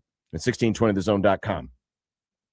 So if you missed it earlier, we played part of it. We're going to play all of it here. It's a little bit longer audio, but there's a lot more to it. So Matt Rhule was a guest on the Zach Gelb show, which dropped earlier today. And he was asked about the rumors regarding Nebraska special teams coordinator Mike Eckler and whether or not he could be headed to USC. Here is the full answer, which includes some interesting stuff near the end. Hey, I wake up and everything's like the speculation about Mike Eckler potentially leaving. Like, what can you say about that? Is he going to be back next year with you guys? Do you expect him back? No, I don't know. I don't know. I mean, that's you know how this time of year is. These things happen. What I can tell you is right in the middle of the season, we offered Mike a huge extent. He's done a great job, a huge extension to make him either first or second highest paid special teams coordinator. But at the end of the day, people pursue people. I know Mike's in Nebraska and he wanted to come back and be a part of this. But people have other things, Mike's also been a defensive coordinator. He's also been a part of things. And, obviously we hired Rob to do the defense. Mike's done a great job on special teams. But if people want to take other jobs, all I can do is put them under contract and offer them extensions and hope that they stay. So I don't know what's happening. I'm kind of learning about a lot of things on social media. And you know me, I'm never going to BS anybody. With that being said, he taught us a great system of special teams. He taught us a great teaching progression. And I've got some guys here, Josh Martin, Nick Humphrey, who, were his right-hand guys. I have a guy, Brett Maher, who kicked in the NFL, who's brilliant. So I hope Mike's back. I love working with him.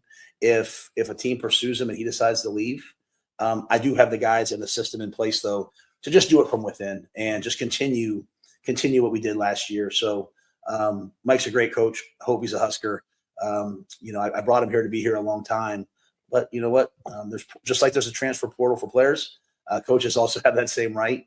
We build buyouts and all this stuff into our contracts. But if a guy wants to leave, then he can leave. And so, the thing I always say to everybody, though, is, I got here and Trev Alberts was a Nebraska guy and he left to do what's best for him. And I love Trev. Mike's a Nebraska guy. He came here. He wanted to be here. If he leaves, he has to do what's best for him. Dylan, Nebraska family. If he wants to leave, they have to do what's best for him. I'm just an old Penn State guy that, when I've had chances to leave, I want to be here. And so I think that's an important statement. Like, I didn't create the problem at Nebraska. My coaching staff, our players, they didn't create the problem at Nebraska where they were bad for a long time. But we've gotten us to respectability. Now we've got to get us to dominance. And so I'm only going to worry about the guys, who are here and want to be in the foxhole with them. And we're going to find a way to get this done. All right. So that is the full answer. obviously that stuff at the end, he got pretty pointed there. He's kind of he's kind of doubled down on the whole, hey, Nebraska was bad. Not that he's really stating a lie. I guess if I were Matt Rhule, I'd say spot the lie, because they were bad. Now, you can be the judge of whether or not, they're at the level of respectability or not. Certainly they're better than they were. You can't argue that. They've been to 2 bowl games in a row, and they haven't been below 500. But the whole, hey, if people want to be here, they want to be here. If they want to leave, they want to leave. But I want to be here. And he's emphasized that many times. I want to be here. I am more convinced than ever that Eckler is probably out the door. Sure sounds like that. Just listen to that clip. And I'm not gonna sit here because I'm seeing already some comments coming in, and I've seen other folks who have opined in other places as they have seen this, who are angry at Matt Rhule for making it sound like, well, he's just letting Mike Eckler leave.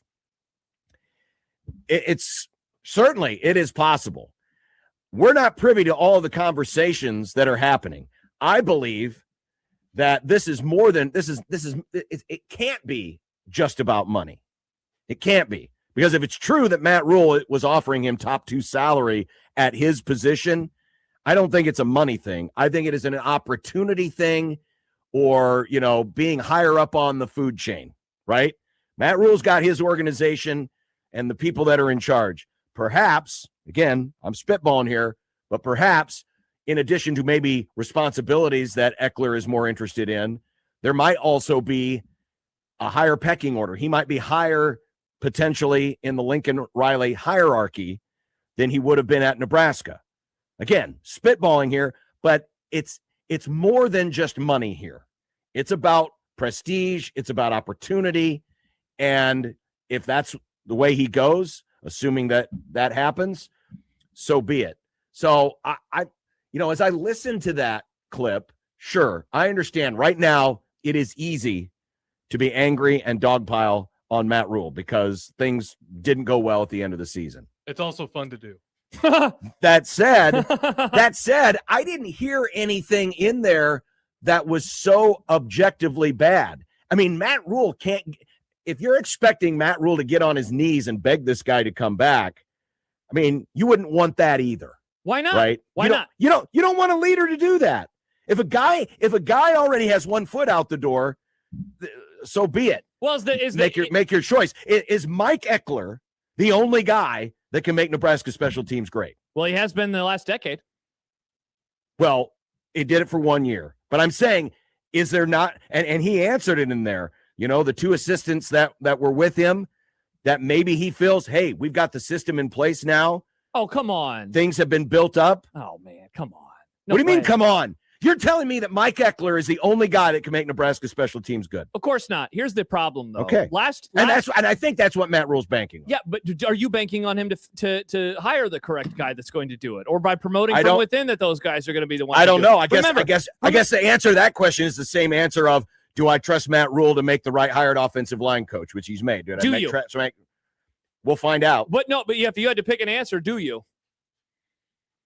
Because here's the one thing I would say, and now you don't have to answer the question. If you don't trust Matt Rhule to make the right hire, he should be gone right now. Well, so here's what I would here's what I'd say in all seriousness. All right. This hire is like one of the more unique ones that Matt Rhule has made because, and he told this is a public story, right? This is not behind the scenes intel. He didn't want to do it because people kept telling him to do so. Like, you could make an argument, John, that like this was the easiest kind of slam dunk move for the program to make, and yet the head coach didn't want to do it. And those are his words when it happened, the latter, not the former, in it being a slam dunk. And so if there's not that obvious person to recommend from a Will Compton, for example, is he able to find that person? Like, you're right. Like, do you want him going around begging guys? Of course not. And if he wants to leave, he's going to leave. You can't get him to stay. I guess my issue is more, well, what the hell does that say if he wants to leave this thing after 1 year? He's been around college football. He knows what it looks like when things are on strong footing and when things aren't. I just don't understand. Do you think that's what it's about, though, that it's on strong footing, or could it be just about opportunity? I think that opportunity is certainly a big reason why that this is going to happen, or that this could happen. And that's because he wants to do something else, and for whatever reason, he's he's not being given more responsibilities at Nebraska, which I understand, right? Like you'd have to fire a coach, I guess, in theory, or move some things around. This is just a huge loss because what was the strength of the entire team this year? Special teams. What unit in the Matt Rhule era had the biggest jump from one year to the next? Special teams. You're right. Like he is not the only special teams coach in America that is good. But my God, like this does suck that you could lose the one dude who there is any reason to be confident about with this program after a season. Again, Michigan State, they have the block punt. That game, they win it by more than 7 points, but wow, was that needed in the first quarter in that game at the start of October. Against Maryland, they had the long kickoff return from Kenneth Williams. In a game that comes down to one score, he puts them in scoring territory. They beat Northwestern by a literal touchdown. What happened to start off the second half? A touchdown return on a kickoff. Like 3 wins in October. All 3 of them, the fingerprints of special teams were all over it. And that's not even mentioning field position, which Nebraska, John, this year, for the first time in a long time, finally had an advantage with. We haven't seen that around here in years. And so for all of this to happen, and then, I mean, he just sounds so nonchalant about it all too. Like, I don't know, man. Yeah, but you wouldn't expect him to, oh man, Mike's going to leave us. This is terrible. I mean, he's got to put on a brave face, doesn't he? I mean, that didn't sound like a brave face, though. What did it sound like? It sounded like a guy who doesn't think that this is that big of a deal, which I guess is a different form of a brave face. Yeah, sure. I mean, he can't make it sound like, man, we're really bummed to see him go. I mean, he laid out what he had done, or what he says he had done. We offered the guy top 2 money. Here, this is the opportunity. This is what it is.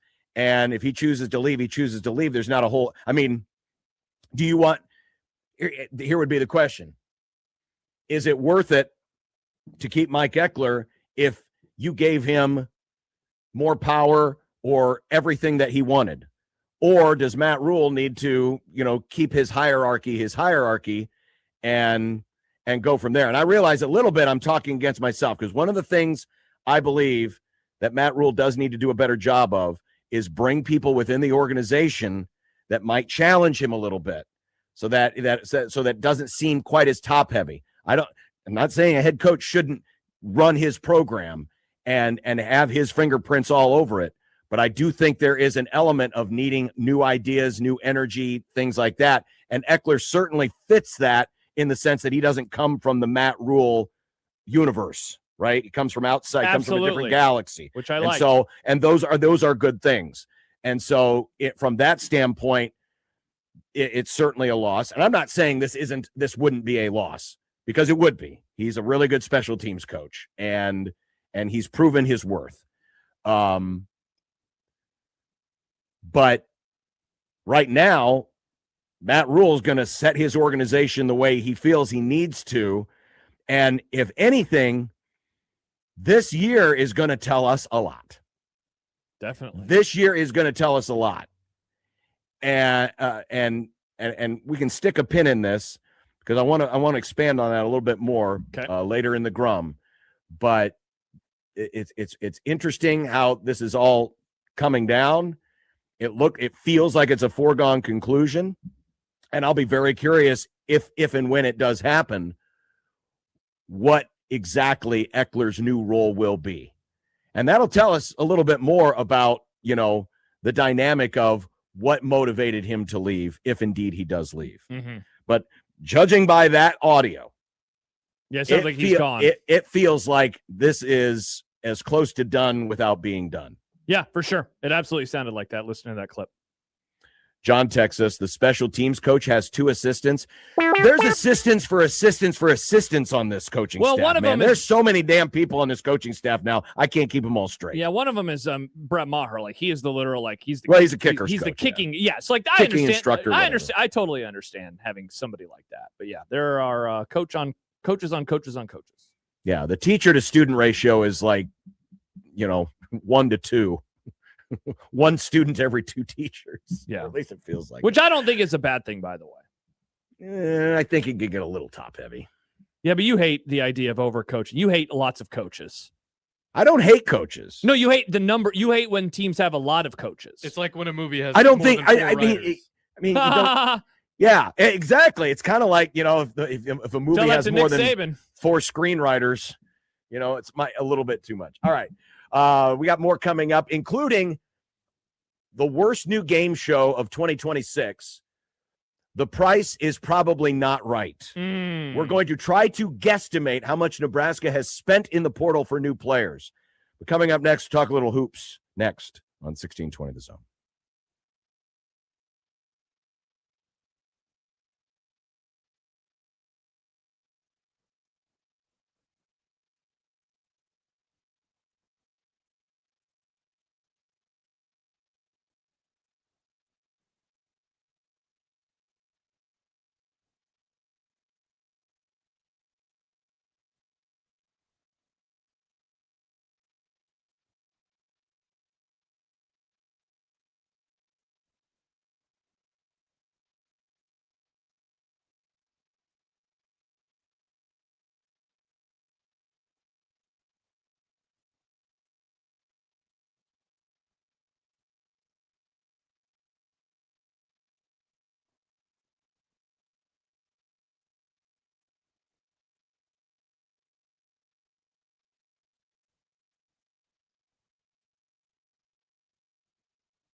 You can join Middays with Matt and Unsportsmanlike Conduct. Will be on the road for our annual Creighton versus Cancer Pink Out broadcast from the American Cancer Society's Hope Lodge, Nebraska. It'll be Friday, January 30th, 10 a.m. to 6 p.m. It's our annual paper drive, either paper products, household products that we're taking donations for, gift cards, cash, all to help raise awareness and support for Hope Lodge Omaha, Hope Lodge, Nebraska, I should say, a home away from home for cancer patients and a caregiver who need their life-saving treatment done far from home here in the Omaha area. And a reminder that the Creighton versus Cancer Pink Out auction, featuring the Pink Out jersey auction, opens tomorrow at gocreighton.com, which is a perfect launch point from last night.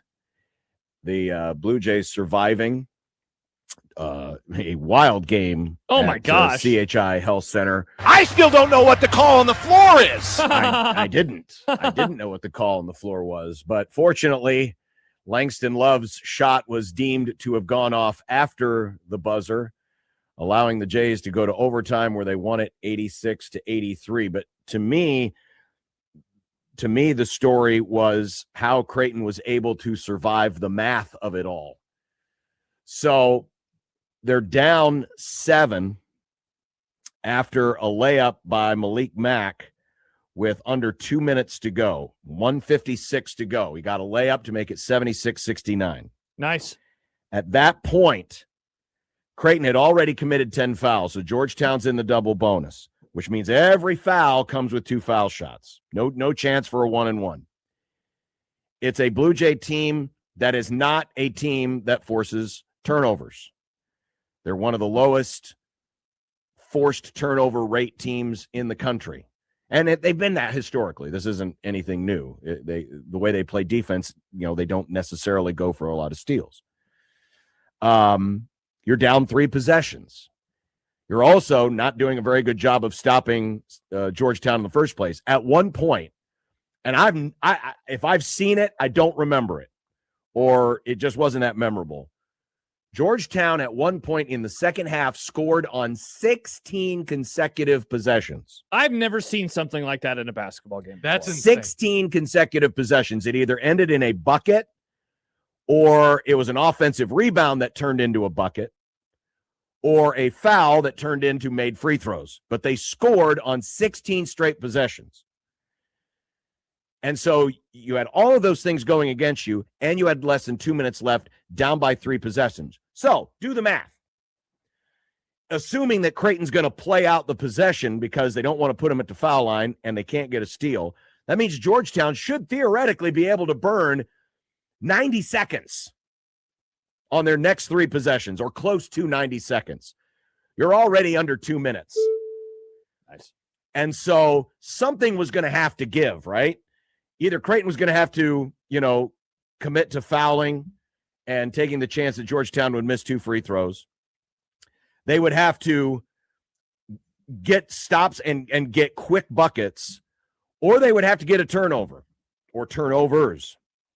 And so with 90 seconds left, Jason Green gets the layup. It's actually an and one. He misses the free throw.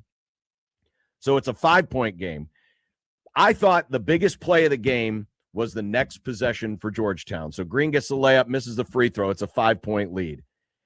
The shot clock's running down. Creighton's playing out the possession. And Malik Mack, who is the point guard for Georgetown, gets trapped at half court. Jason Green blows up the ball screen.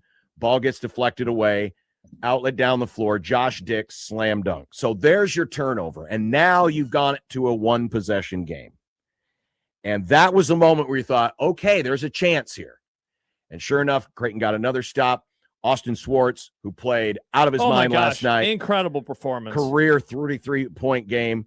Hits a big 3, ties the game, which then led to the controversy at the end featuring the tip-in shot. And I thought, in my opinion, the Malik Mack was shooting the basketball, but it ended up either missing or getting deflected. Love catches it on the weak side, puts it in off the square, but it was deemed that his hand was on the ball, and we got overtime after a very lengthy review. Yeah, this game was this close to being a really, really bad loss Mm-hmm. because Georgetown is, probably in the bottom tier of Big East teams. Their metrics are in the 100s. They've gotten off to a bad start in conference play. They're down by 100. Good Lord. They're down by 10 throughout much of the end of the first half. Right. It kept ping-ponging back and forth between that. And I mean, in the first half I'm watching, I take notes during these games, just kind of more like ideas of potential topics and things that I'm wondering. And the thing that I'm writing down last night is, are we watching the season just completely slip away now? Because with every game, and, Happer's been doing, what is it? The hashtag the path. There, it's just like, you got to take care of business in a game like last night, in a game where you're a 10-point favorite, in a game against a team that's not very good. And it's like, you need to win it regardless. But a loss to this type of team really, really hurts you. And so it feels that way. And so I know you just kind of went through the end of the game. The end of the first half was vital for them. I couldn't believe that they had the lead. I think they're down by 10 with under 4 to go right after the last, or right before whatever the last media time. They went on a 12-0 run in the last 3 minutes. Yeah, that was incredible and so valuable because, again, it had been ping-ponging between 8 and 10. It was Georgetown would go up by 10, Creighton would get a bucket. Georgetown would go up by 10, Creighton would get a bucket. And so for them to get that run and to do so in such a short amount of time, I mean, certainly, I would guess that this team is not making the tournament. But if they do, this is a season-saving type win, in my opinion, because I just do not think that you could suffer a loss like that. No, you're absolutely right. It was vital. It was vital. And because you can't afford to drop many home games, much less home games to teams, in Georgetown's stratosphere. And then, in my opinion, you're going to have to steal. I mean, UConn and St. John's, to me, appear to be the class of the Big East this year, even though St. John's hasn't had the greatest start in the world, but their metrics are still really good. You got to find a way to steal one of the two against UConn. And obviously you only have one chance left against St. John's. And we all saw what happened last Saturday. So the path, if you want to call it that, is still a very difficult one to traverse. But without last night, the path becomes a mountain. And so it was vitally important they got the win last night. And then just from the psychological standpoint, given, how down Creighton was after Saturday, it was one of the rare losses they had by 15 or more points in their own building. And then to lose like this would have been pretty devastating. So then to come back as they did, and, I'm trying to rack my brain. There aren't, if you think about it, there aren't a whole lot of games that you can remember in recent history where Creighton is down 3 possessions with less than 2 minutes to go and have won. Correct. And see, I think I knew I should have looked this up.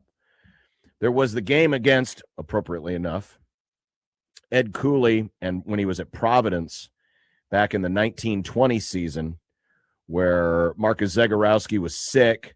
He didn't start. And they were trailing late in that one. And they made a shot. Let me see if I can find it here. Tyshawn made a shot, got the jump start, and then Zagorowski hit a game-winning 3 with like 5 seconds left or something like that. That's the first one that comes to my mind, but there aren't many. Because again, it's a lot of buckets to make in a short amount of time. It is, and Mac's teams again aren't the kind of teams that are very good at full court pressing. It was a 9-0 run in the last 86 seconds. So they were down 5. So this still feels more unprecedented. To be down 9 with less than 2, or be down 7 with 2 minutes left to go, less than 2 minutes left to go, and to come back and win. So the psychology of winning a game like this, what that can do for them. But tomorrow, getting back on a plane, heading to Providence for Friday. It'll be the 5th game in 12 days. Jason Green, is not in great shape right now. His shoulder is really bugging him. And Mac told us last night, you'll hear it tonight on the Creighton Athletics Hour, he is nowhere close to 100%. And they are really having to manage his minutes. And you saw, a lot of that game last night was played without Jason Green. Jason Green was on the bench for a good chunk of the first half. Was it 20-something minutes? Or was it under 20 in minutes? foul trouble. He only played 21 minutes. Yeah, I was going to say, I thought it was low 20s. Creighton's not going to win many games where Jason Green's playing 21 minutes in the Big East. No, and that's why going back to Swartz and what he was able to do last night, super vital. All those threes that he made, whether it was the one that tied it or the ones along the way. Sith Destroyer writes, Creighton is good. I think that honestly that's kind of an apt way to describe them right now with how they're playing. It's inconsistent, and in a lot of these games that are going to come down to the wire, you get a win last night versus a team like this. Can you continue to pick those types of wins up? I mean, thankfully, we keep talking about it, John. The Big East is it's not what it has been over the years, and so that is going to be really vital for them. But man, I don't know what you felt or what it felt like in the building, but it just seemed like things were slipping away. And you live to see another day at the very least here in it did. It felt like it, but then again, winning cures a lot. We'll see if this is the kind of momentum that can wake some things up. And because if you pull back for just a moment, they are off to a 5-2 start in league play, which is good, upper division, and you are going through a portion of the schedule. Providence, dare I say, it's a winnable game, even though it's on the road. Marquette, Xavier, before you see UConn. So there is a chance to continue with some good early season momentum and where that can take you from here. But we'll have a lot more tonight on the Creighton Athletics Hour, all the post-game audio and some of the radio highlights as well, in addition to my conversation with Hudson Greer about his future and Josh and Connor on Creighton women's basketball. That's tonight on the Creighton Athletics Hour, which follows the Grum tonight at 6 here on 1620 The Zone. But coming up next, it's time for a new fun game. No, you can't win. Whoa, that's racist. But guess the meat. How much do we think? How much do we think Nebraska has spent in the portal? This will be like the couple of idiots who don't shop playing The Price is Right. Yeah, we got no damn idea, but we're gonna take a stab at it because I thought it was fun. Next on 1620 The Zone.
this is my attempt to try to fool the YouTube algorithm so we don't get dinged.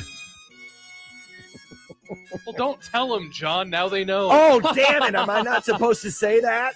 Are they listening that closely? John, they're always listening. Well, here, listen to this. Welcome to our new fun game called The Price is Likely Not Right, a futile exercise in portal economics. Bitch! Yeah, I was going to say, John, I mean, we could have found Barker saying in Happy Gilmore, or I guess it was, the price is wrong, bitch. Yeah, but that also might violate the YouTube algorithm. No, so I think we would have been just okay with I that. like my name better. Okay. So I thought about this the other day, just out of curiosity. How much do we think Nebraska is spending in ye old portal? And part of the inspiration for this was seeing some of the estimates, and a lot of the different recruiting sites I saw on 3 did something, ESPN did something. I took the particular estimates here from CBSSports.com because they polled several different college front office people, GMs, the folks who were intricately involved in the NIL process from the school side of things, to give us an estimate on the market for each of the positions in college football and gauging them on high level, average level, low end. So, for example, for a quarterback, the estimates are anywhere from $3.5 million and above for a high-end quarterback. So your Fernando Mendoza's from last year, for example, or Arizona State, Sam Leavitt, thank you. Well, hey, I would ask, is Dylan Raiola in the high end of the quarterbacks? That's a great question. Now, that we're not going to do that in this exercise, but certainly that's a conversation to be had. Mm-hmm. Average quarterback getting anywhere from $1.5 million to $2 million. Low-end quarterbacks getting $750K to $1 million. So that's just one example, and it varies, obviously, by position. So I thought it might be a fun exercise as we try to spitball these things, because, we don't have the advantage like we do when we cover baseball or the NFL to know exactly who's getting what and what contract. It's all speculation. We don't know, and no one's going to tell us. And there's no spreadsheets, and there's no tax filings. All that stuff is protected. So all we can do is guess. So I thought it might be a fun exercise to take a stab at what we think Nebraska is paying their new incoming players. So this is not including the guys that they are retaining on their roster, the Ja'Cory Barneys, for example, of the world. I just wanted to look at the incoming players. So we've each kind of come up with our own guesstimate. I certainly looked at these ranges that we're showing you. And by the way, here's the defensive slide for those of you watching it on the stream. So we'll be at least I'll be referring to this. I also wanted to factor in, and you can tell me what you thought, Josh. I also wanted to factor in some of the other schools that were rumored to have been involved in the conversation. Bingo, absolutely. I think that has to be a part of it. Got visits from. I also had a couple of other factors that I put in. Like what? Familiarity with the area, maybe hometown. I was going to say like a Daniel discounts. Kalen. Daniel Kalen will be interesting when he comes up. Exactly. So I don't know what Josh has guessed for his estimates. He doesn't know mine, so this is all going to be by surprise. I'm curious if you had any other criteria you were going to use when you came up with your price tag. Well, I definitely wondered about the San Diego State guys, given that they have a relationship with their defensive coordinator, and tried to figure out if that would show itself with maybe, paying them a little bit more or paying them a little bit less. But yeah, here's the, I don't know if I would have described this as fun to do, because I think I enjoyed it. Yeah. See, now part of this is I don't know. I mean, I'm more interested in, are you getting your value out of the players? But I honestly don't really care how much guys are making. But if this is true, I mean, I do feel like for the most part, these players were easily slotted into various spots because Nebraska, I mean, all of them in terms of transfer portal rankings, all of them but one are 3 stars. And so you were looking at, varying levels of 3 stars. But so, for example, Nebraska was not going after a like Carson Beck from last year, Brendan Sorsby, or Levitt. Yeah, Sam Levitt. Like and it was like that essentially at every position that they went after, right? So that I felt like, and maybe we're going to be different. I feel like it was way more predictable. But I could be wrong. I'm happy you put them in position order because I grouped them. I did not do it by dates of commitments. I went purely the 2 quarterbacks, the wide receiver, all of the linemen, the defensive linemen, the linebackers, the defensive backs, and then the long snapper in terms of how I put this together on my chart. Well, let's start with Daniel Kalen. Okay. Let's save Calandria for the end because obviously he's going to have the highest price tag. Yep. Let's start with Danny Kalen. Went to Virginia, got some playing time last year. Obviously an area guy. Now, if you look at the CBS Sports chart, even at the low end, you're talking about at least $750,000. Josh, I think Nebraska got Danny Kalen for $400K. Whoa! So I'm way off. So why so low? Hometown discount. See, I think some of these estimates too, I do think that there's some I don't want to call it bargain basement shopping, but I think there are some bargain basement things that, are available. Again, it's also based on who else was in, on his recruiting. I think there was a desire for him to maybe want to return home. So maybe you can get a little bit of a lower price, but I again, this is my spitball. It's just kind of my vibe. I think it's $400,000. All right, so I wrote down because I was just going purely off the chart. I wrote down 800,000. So wow, on the so lowest, we're already way off. But again, yeah. So I mean, but now I may have some ones. I think personally, Josh, I went pretty conservative with some of my guesses. I did too, but I guess I was going conservative within the parameters that are given to us by CBS Sports. Sure. So you're basically I kind of broke. Yeah, I think some of these. I think some of these are a little high, especially at quarterback. I mean, to think that you're going to pay a second or third team quarterback $750,000, and maybe this is just ignorance on my part about the whole, money situation. That just seems like it's crazy to me that you would pay someone $750,000 to basically, be a third string quarterback. Well, I will say this. I had heard from somebody that the quarterback room, it was like $3 million to $3.5 million that they were going to dole out to that room entirely. I think TJ Lateef is probably close to $1 million. Daniel Kalen would kind of fit in with that at $800,000. And let's see what happens when we get to Calandria. All right, let's go to wide receiver. So you have Quasi Gilmer from UCLA, and on the receiver chart, high end is getting $1 to $2 million. What did you think about Quasi? 750.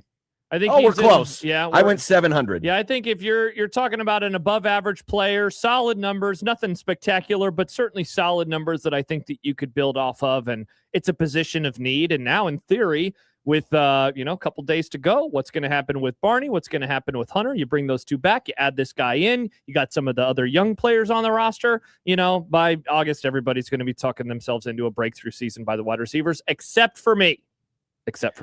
All right, to the offensive lineman, we'll start with Tree Babalade of South Carolina. Well, he is a tackle, right? He is a tackle. And on the tackle chart, average is $500 to $1 million. I think Nebraska is going to have to overpay on the offensive line, as you'll see in some of my numbers. I went a cool mill. Wow. $1 million. Wow. They need a tackle. They need a starting tackle. I only went 450. Wow. So you think he sucks? No, I don't think. No, again, and this is not me saying if the player is good or not. I'm looking at, some of the other schools they were looking at where they went, how much they had played. I think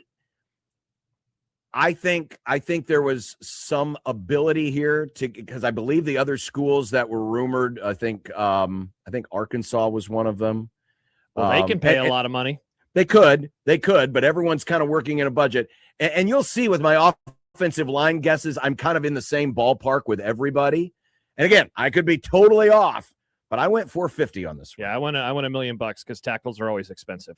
Brendan Black, Iowa State.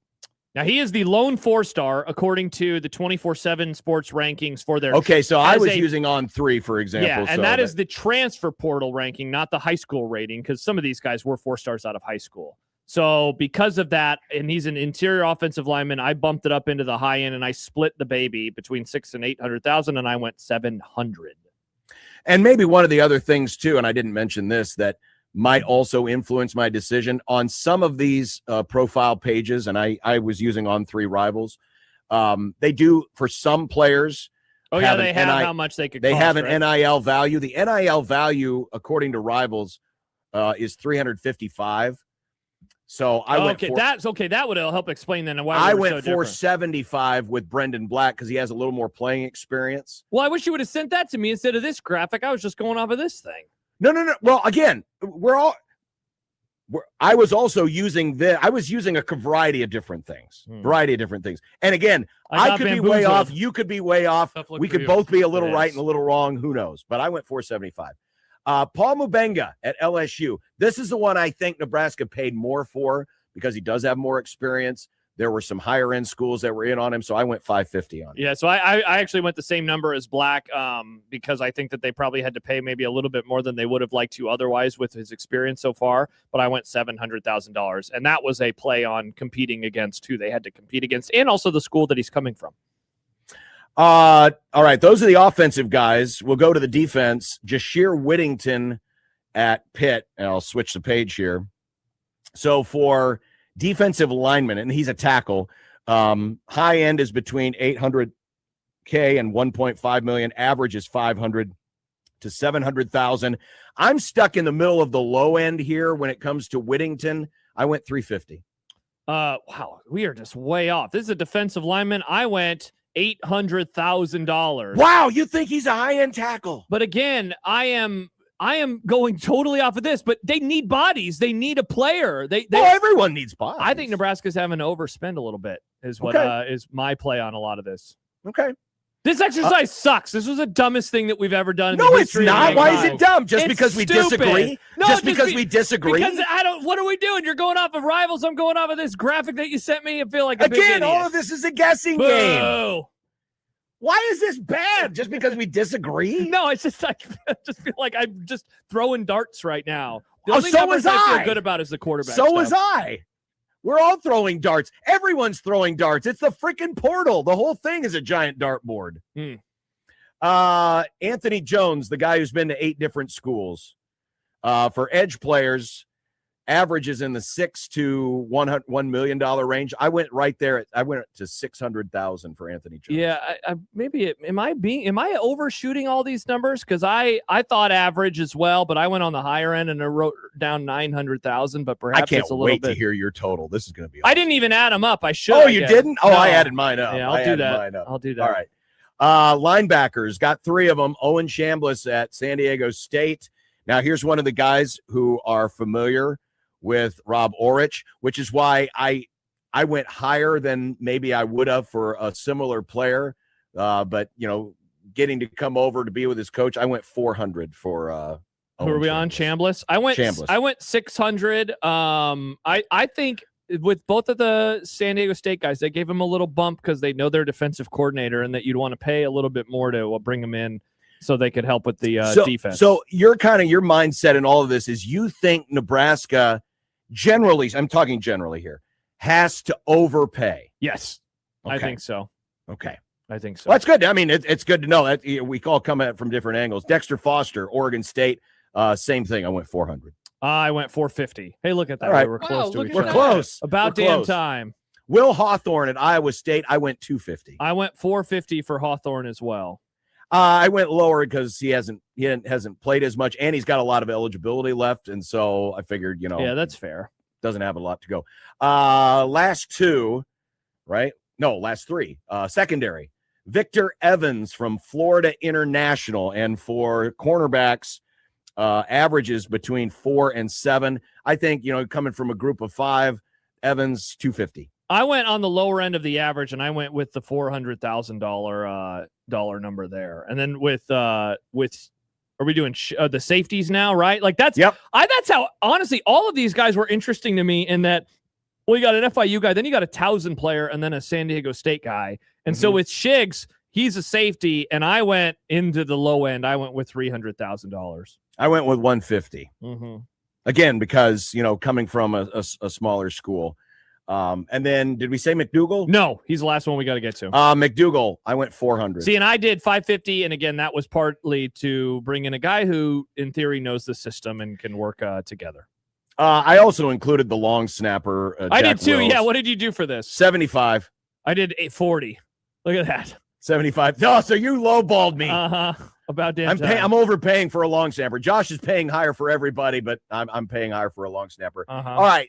So to Calandria. Yep.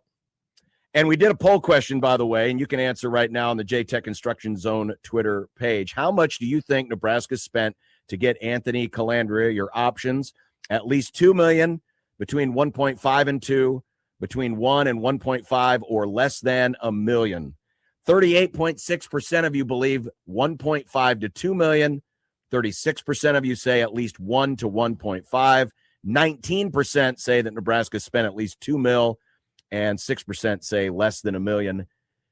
Your answer is 1.5.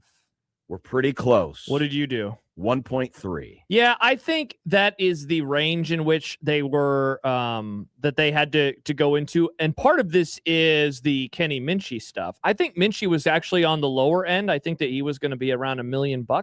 That was the number that I heard from a lot of different people. And then, of course, he left, and we all know about the fallout from that. We talked about it last week with Max Olson of ESPN. And so because, John, of that and the quick turnaround and how public it was, I'm guessing that Calandria was able to ask for a little bit more, and thus he was able to get more money. Plus, he does have actual starting experience at varying levels of football versus Kenny Minchie.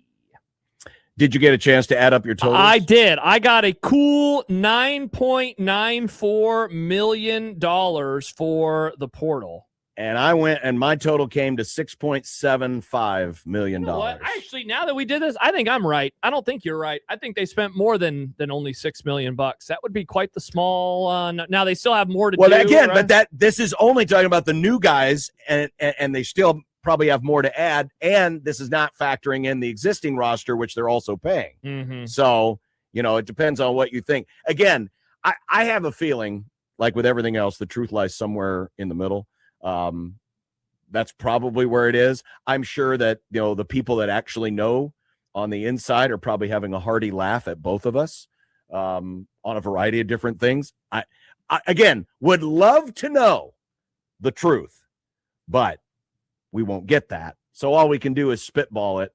But what it shows you is whether I'm right, whether Josh is right, whether it's something in between, that's the kind of money you're looking at by adding, what is it, 15 guys. And by the way, we did not have Berbergia on here. Yeah. I was just looking at, 4-year transfer portal guys for this exercise. So that's what you're looking at.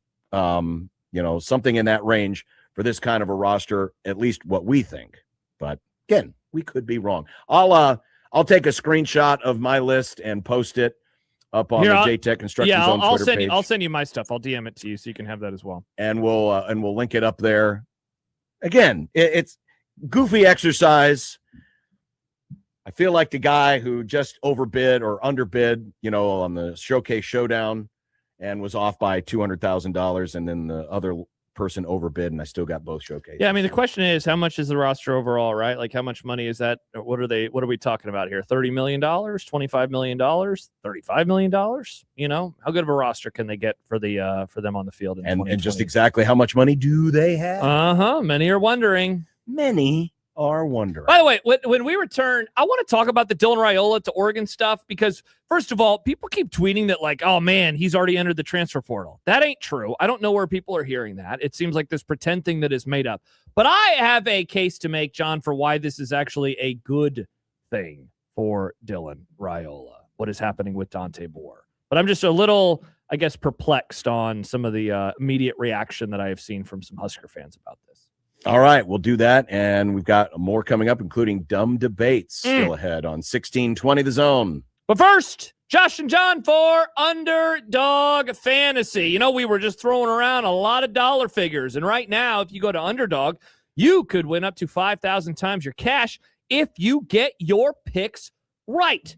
In the National Football League this weekend, we got 2 games on Saturday, 2 games on Sunday. We talked a lot about the game between San Francisco and Seattle a bit earlier, but don't forget about the ones that we have on Sunday as well, including John's Los Angeles Rams taking on Matt's Chicago Bears. Maybe you're going to go lower on Stafford, lower on Puka, higher on Caleb Williams because you are a smart person. Whatever you do, just use the Underdog app, and a reminder, John, that you can do so in Nebraska. Josh, that last bit was about the only smart thing that you had to say. But the smart thing is the smart play, and that is Underdog Fantasy. So download that app today.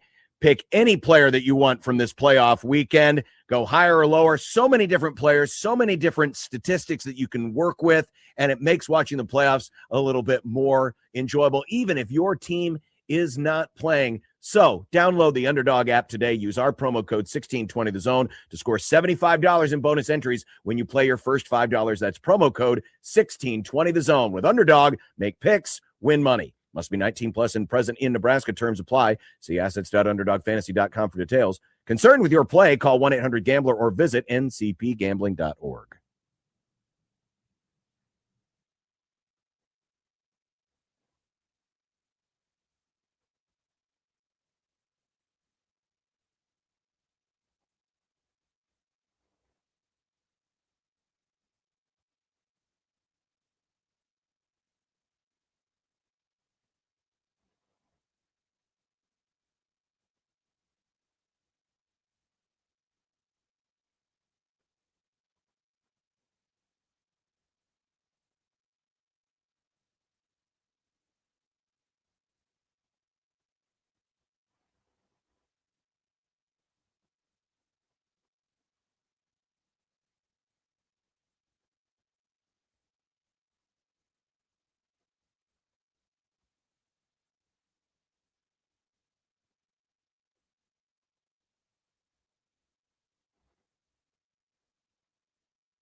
1620 The Zone wants to send you to the upcoming Maverick men's basketball game. Omaha returns home to face the South Dakota Coyotes. It's not Coyotes. Nope. It's Coyotes. It's coming up next Wednesday, a week from today. Baxter Arena, 7 o'clock. Listen all week to Middays with Matt for your chance to win your way to the game. If you missed it, Dante Moore, quarterback at Oregon, is still Dante Moore, your quarterback at Oregon. He has announced he is not leaving early for the NFL. He will come back next season, which means that Dylan Raiola either is going to be content with sitting out a year, or he anticipates he will be competing for the starting job in an effort to knock Moore from the throne. Mm-hmm. And naturally, people have responses and reactions. I would only say this. It was kind of known, right, that the decision was still out there. When I saw that Dylan had committed, I figured, well, either it means that he knows that Moore is definitely gone, or that he is willing to accept that 2026 may be a year where he either doesn't play or plays a lot less. Hot take that I could be talked into, and dare I say, John, that I believe. I think Dylan Raiola committed to Oregon knowing that this was going to happen. And that's certainly a possibility. Did this news not drop after Oregon lost? Hadn't their season come to a close? When did this come down? Was this over the weekend that everything happened, or was it Monday? It was this week, though, was it not, that Dylan Raiola announced his commitment to Oregon? It was not Monday. last week? Yeah. That's why I feel that way. I don't think that he would have done this unless he knew that Dante Moore was returning. And so, like, maybe it's just that people are making jokes, but there was like a couple people tagged us earlier, like, hey, there's reports out there from Pete Nakos that apparently he's already entered the transfer portal. It ain't true. It's just a goober Nebraska football Twitter account that was trying to be funny, and then people took it as the gospel. I think that this is a great move for Dylan Raiola, and I have certainly my issues with how he plays as a quarterback and how good he can actually be. But, dude, Dante Moore did the same thing a couple years ago. He sat on the bench behind Dylan Gabriel. That team was really good. He learned from him. He had a horrible start to his career at UCLA, did Dante Moore. But he had that time away, came off the bench, started this year. They went to the college football playoff. Dylan Raiola recovering from an injury. I think what's the expectation, John, that he'll be back and ready to go next month. But he was going to be behind the 8 ball, given that he was going to transfer and coming off of an injury. I think that this is the best thing that could possibly happen to him. So I think ultimately that he chose Oregon for a variety of reasons, but I certainly didn't think that this was a surprise to him, because there'd been chatter about it happening for a while. This isn't anything new that Dante, like, I know some are surprised because it's like, whoa, he passed up NFL money. First of all, he's getting paid a lot at Oregon. Second of all, he probably needs another year of college anyway. Maybe in 2008 he decides to leave because of the monetary component, but I don't think that this is that big of a shock to at least the program itself. So I think that this is only going to be good for Dylan Raiola moving forward. I think another year to kind of cook behind somebody would be good for Dylan. Well, or to bake a little bit. Nice. I think it shows you that there are still some old school remnants remaining in this new school era. And one of those is, maybe riding the bench and getting a chance to be out of the limelight isn't a bad thing. And maybe the instant gratification of leaving early isn't all that it's cracked up to be. Yes, are those decisions made easier because you are now getting officially paid in college sports, and in terms of quarterbacks getting paid very, very, very well? Yes, certainly it is. I think, assuming that your theory is right, and I agree with you, this is a pretty mature professional decision. Yeah, it really is. Because if it is true that you truly have a dream, that you want to be in the National Football League. And I have no reason to believe that that is not the case with Dylan, who comes from a professional sports family, that seeing the writing on the wall, knowing what people around you know. He has some very important people in his ear. I don't know how much he talks to his godfather, Matthew Stafford. I don't, we obviously know that he's got a pretty decent relationship with Patrick Mahomes. These guys know a lot. And these guys know people that know a lot. And Dom knows a lot of these folks.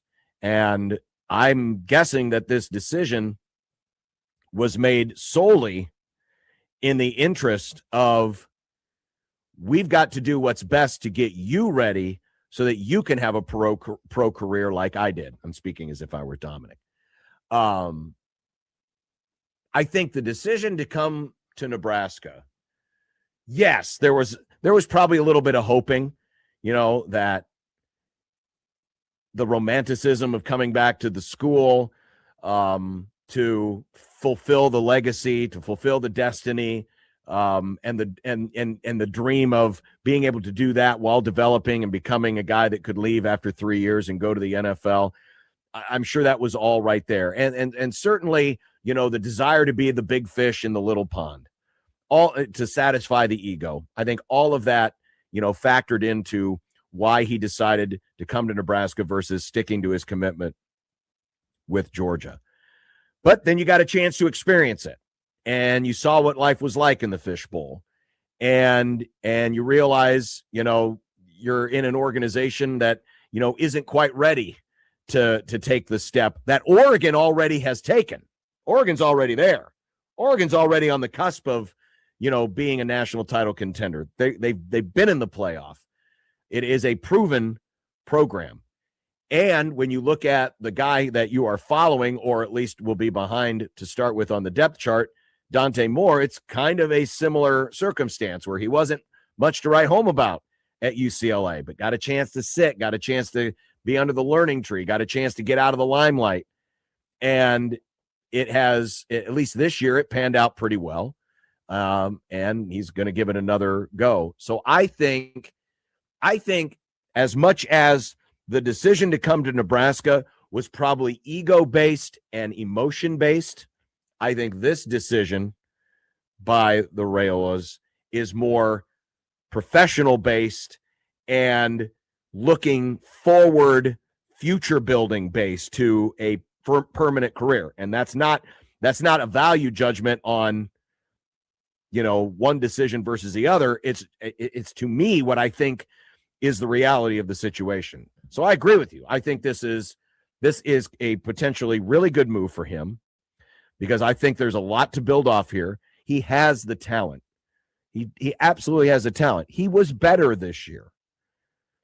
It just didn't work out as well as was hoped, and that improvement didn't continue to carry throughout the course of the season, especially when you started to face tougher competition. But now you're going to a program that has a track record of putting guys in the NFL, and a lot of guys in the NFL, and a coach who is one of the most highly considered people in his field.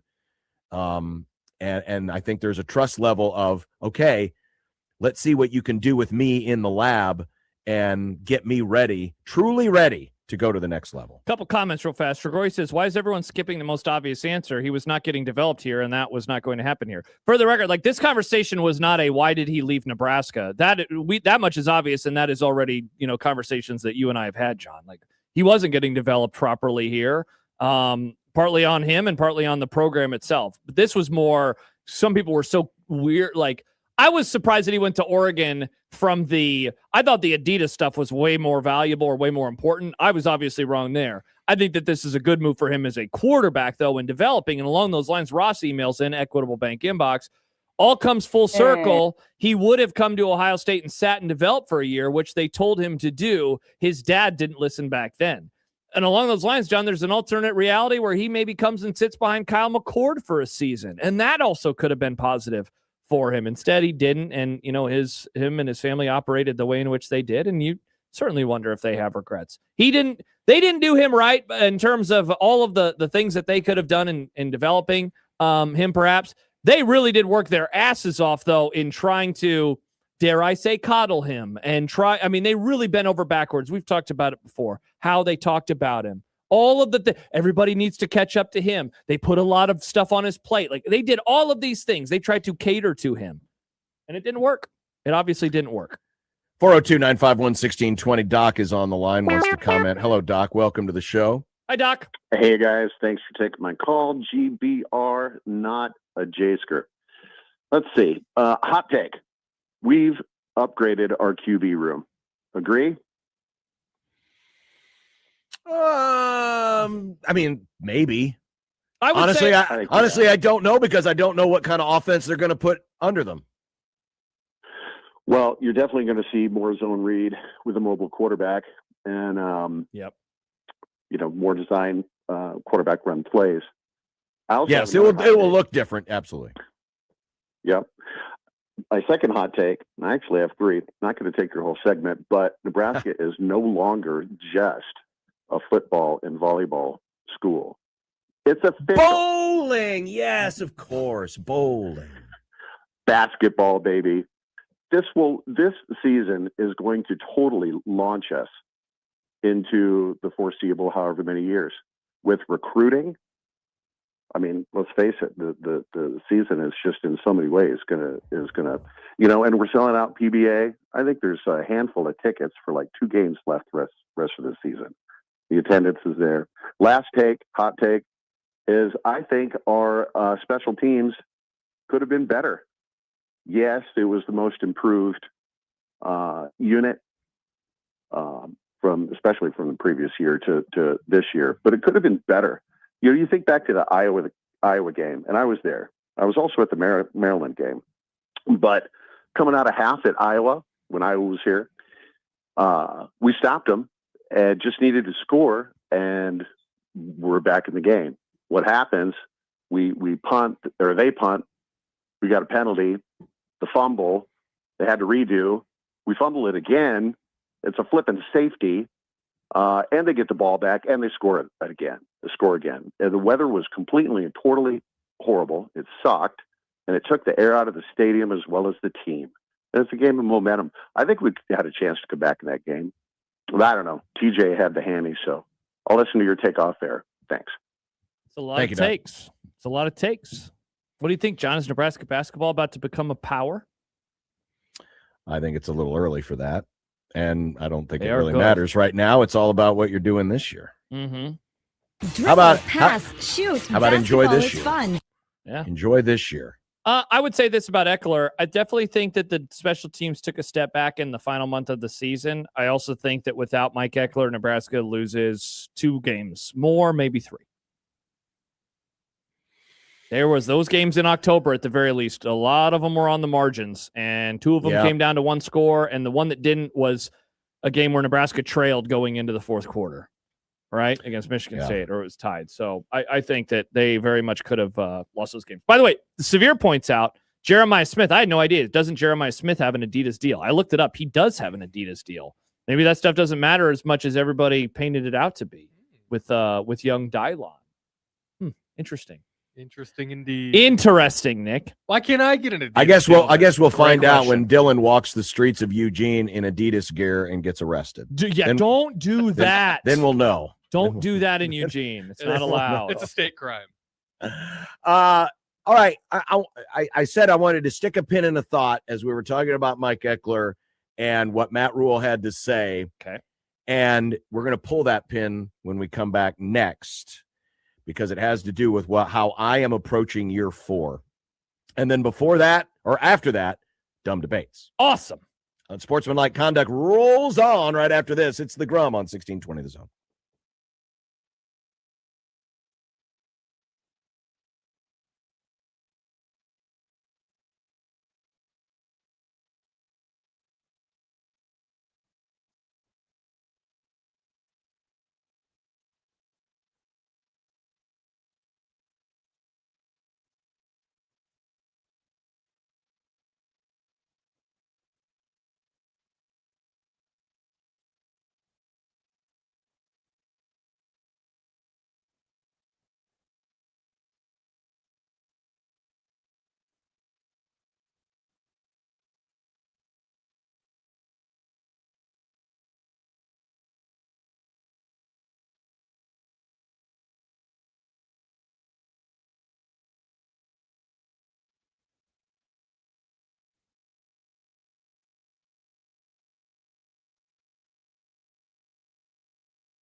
So if you missed it earlier today, Matt Rhule was on the Zach Gelb show. Zach Gelb show.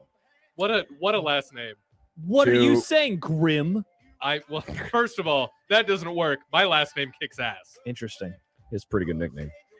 The Matt Rhule spoke out a little bit, right, in talking about the rumors that Mike Eckler might be leaving for another job. USC has been the rumored job. By the way, I've been scanning the same 24/7 page. I haven't seen any updates, so not anything new from that side of the story.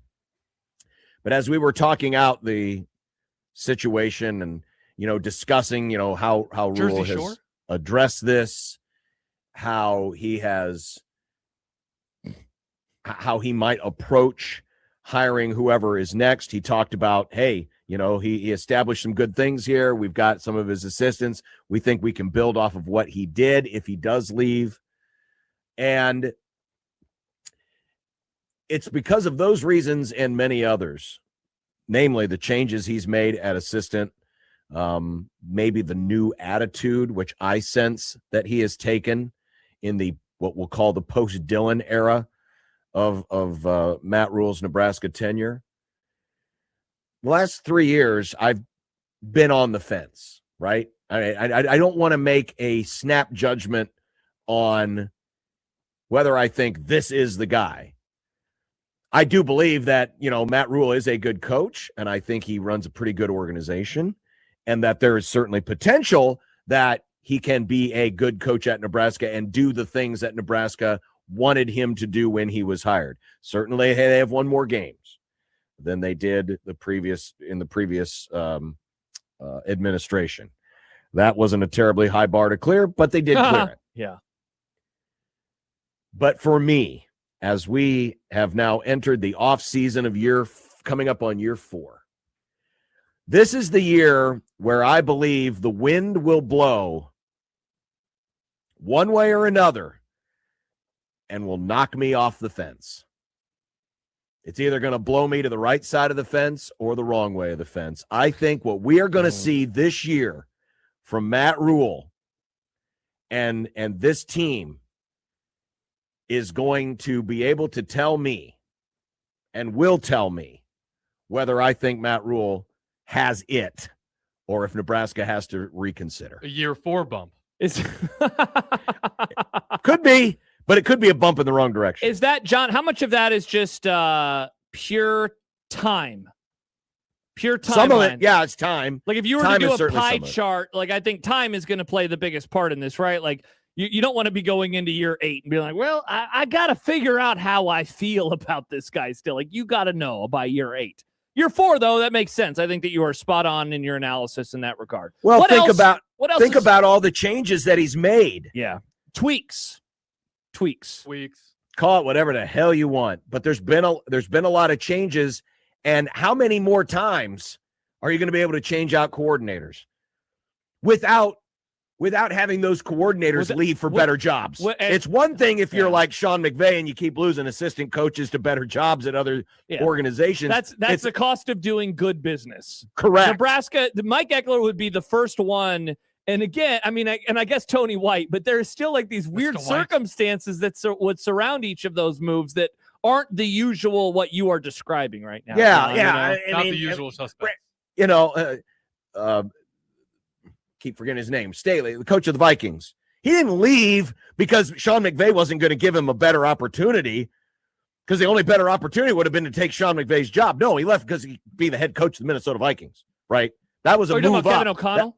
Kevin O'Connell. Why was I thinking Staley? Yeah. Kevin O'Connell. But Brandon Staley did the same thing, right? Brandon Staley did the same thing. And a lot of different guys. So nothing to that sort has happened. Of course, with Tony White, it seemed like, reading between the lines, that there was a little bit of, well, I didn't feel like I was in total control and too many cooks in the kitchen, and it just felt like it was time for me to leave. Mm-hmm. Which also, could there be an element of that to the Mike Eckler stuff? In what way? Well, maybe, Tony White kind of felt like kind of like me sitting on the fence. The wind is kind of blowing in a certain direction. Maybe it's just time for me to head on down the trail. Could it have been only a year where Mike Eckler also feels the same way, in addition to the other things we talked about? Yeah, Maybe. it's a very fair question. I think and look, by the way, a lot of the response, John, is first of all, a couple comments about how you're getting blown, which is exciting. Always great to hear, especially at your age. Oh, yeah. But the other thing is people are saying this is fair. Travis, I think that's a fair take by John. Charles says that's fair. Pesky Blues writes, oh no, little Kenny is mad. Oh, that must be about something else. But I think that what you're saying is absolutely fair. And some could argue if it's unfair. Oh, but look at the schedule. They could have. No, I don't care. Save that for tomorrow. I'm going into this season. Yeah, I know the schedule is going to be more difficult. 3 playoff teams are on your schedule. Yada, yada, yada, yada, yada. You also dumped Tennessee. So I don't want to hear about it. That's true. The schedule is the schedule. You're going to be playing Big Ten schools from here on out. And we all keep hearing about how great the Big Ten is. Well, fine. I don't give a damn. I'm not worried about the schedule. And just like with everything else, at the end of year 4, it's going to be a feel, right? There's just going to be a feeling there. Not all 7 and 5 seasons are created equally. Not all 9 and 3 seasons are created equally. It'll be a judgment that I make, but I just have a feeling, and I feel pretty confident about this, that this year is going, at least I am approaching this year as if to say, I'm going to know what I need to know about Matt Rhule and his long-term success viability at Nebraska based on what happens after this season. I will have enough stuff to weigh my decision. You think that you are, and Sam writes, and he's a Packers fan. This is funny. Sometimes you're still conflicted after year 7. Do you think, John, that your opinion is the majority or that your opinion is the minority? That sounds like a poll question. It does sound like a poll question. Fight asks, is this a referendum season? That's a good question. Let me read this comment from Zach for that's essentially what I've established. You are, yeah. He says, if Rhule doesn't get to at least 8 wins at the very least, then get him out. No way to justify 5 and 7 in year 1, 7 wins in year 2 and 3, and if they go 7 and 6 or worse in year 4, that means he's not the guy.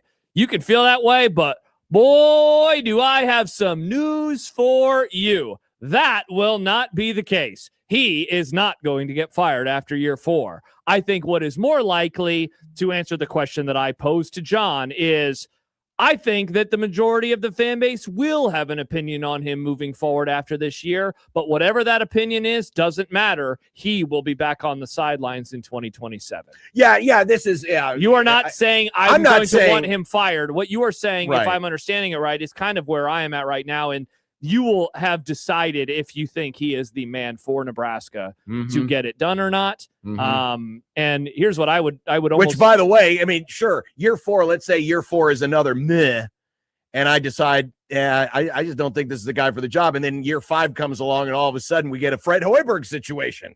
Okay. I reserve the right to be wrong.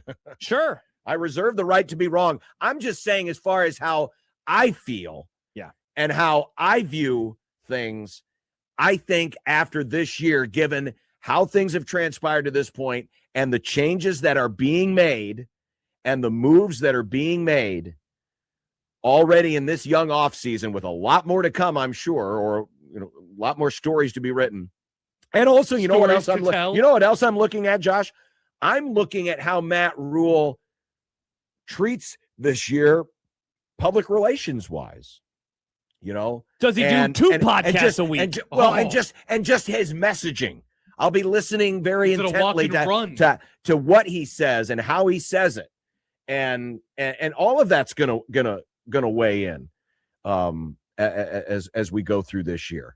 So and maybe mine's the majority opinion, maybe it's not. I don't know, but it sounds like a poll question to me. 785 texter before we get to dumb debates. I agree with John 1,000%. Better win some big games this year and stop losing to Iowa. Hey, you ready for this, everybody? A lot of opportunities for the ranked win stat to either go by the wayside or grow ever slowly, because the 3 playoff teams that will be on the schedule next year will absolutely be ranked, and all of them probably in the top 10.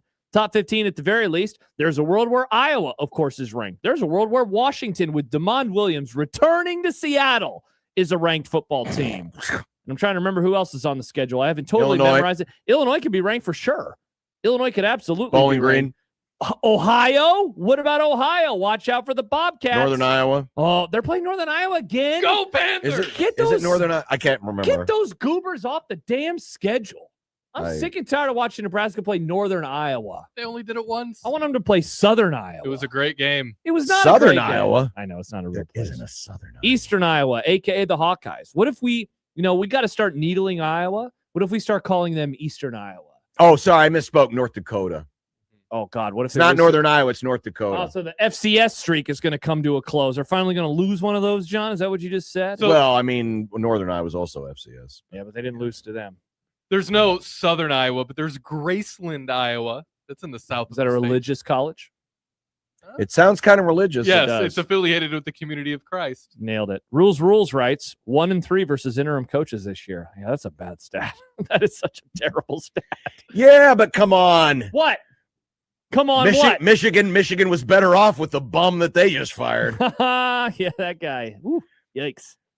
I would change my mind on that. Dumb debates. Whoa. Nice. Dumb debates is coming up next. And if you want to participate, send us your dumb debates. Use the hashtag dumb debates in the JTech Construction Zone Twitter page. And we will do that as the happy hour begins next on 1620 The Zone.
Listeners are not to, we did anyway, dumb debating. John's computer sucks, Macs are the only way, dumb debating. Fullbacks are running backs, hamburger steaks. Josh is too dumb to eat a cupcake. Melee to base. Does John like Nebraska or Creighton? Just three radio hosts on air, dumb debating.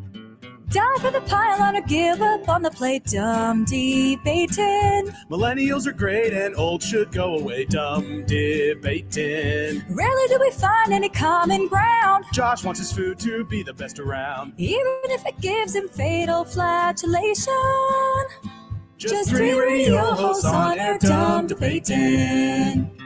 When a tree falls down and nobody's around, you can bet your ass it won't make a sound. Water ain't wet, you know nothing about hydration. Just three radio hosts on air, dumb debating. Just three radio hosts on air, dumb debating. What are you cackling What about? are you giggling about? Well, I put up the poll question. Oh, here we go. You pissed off the world. No. Damn it, know. John. No. But I went to retweet it from the @USC1620 account. Oh, you saw the photo. And I stumbled across the photo of young millennial Stephen M. Sipple. Holy cow! Look at that handsome man. That man liked running the damn ball back then as much as he does, if not more than now. My God. It's like he still has the same face, but just more hair. And blonde. And very blonde. I I guess I should have known. The funny thing is, I've known Sip for 30 years. Look at that jawline. I've always known Sip, but as we age, you just kind of remember people how you see them, and so you forget, how young they looked when they were young. And I knew Sip had blonder hair or lighter colored hair, but it's been so long since I've actually seen it. So to see it like this is like, damn.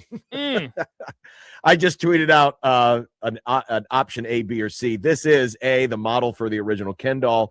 B, the guy who lost to David Hasselhoff in the role in Baywatch.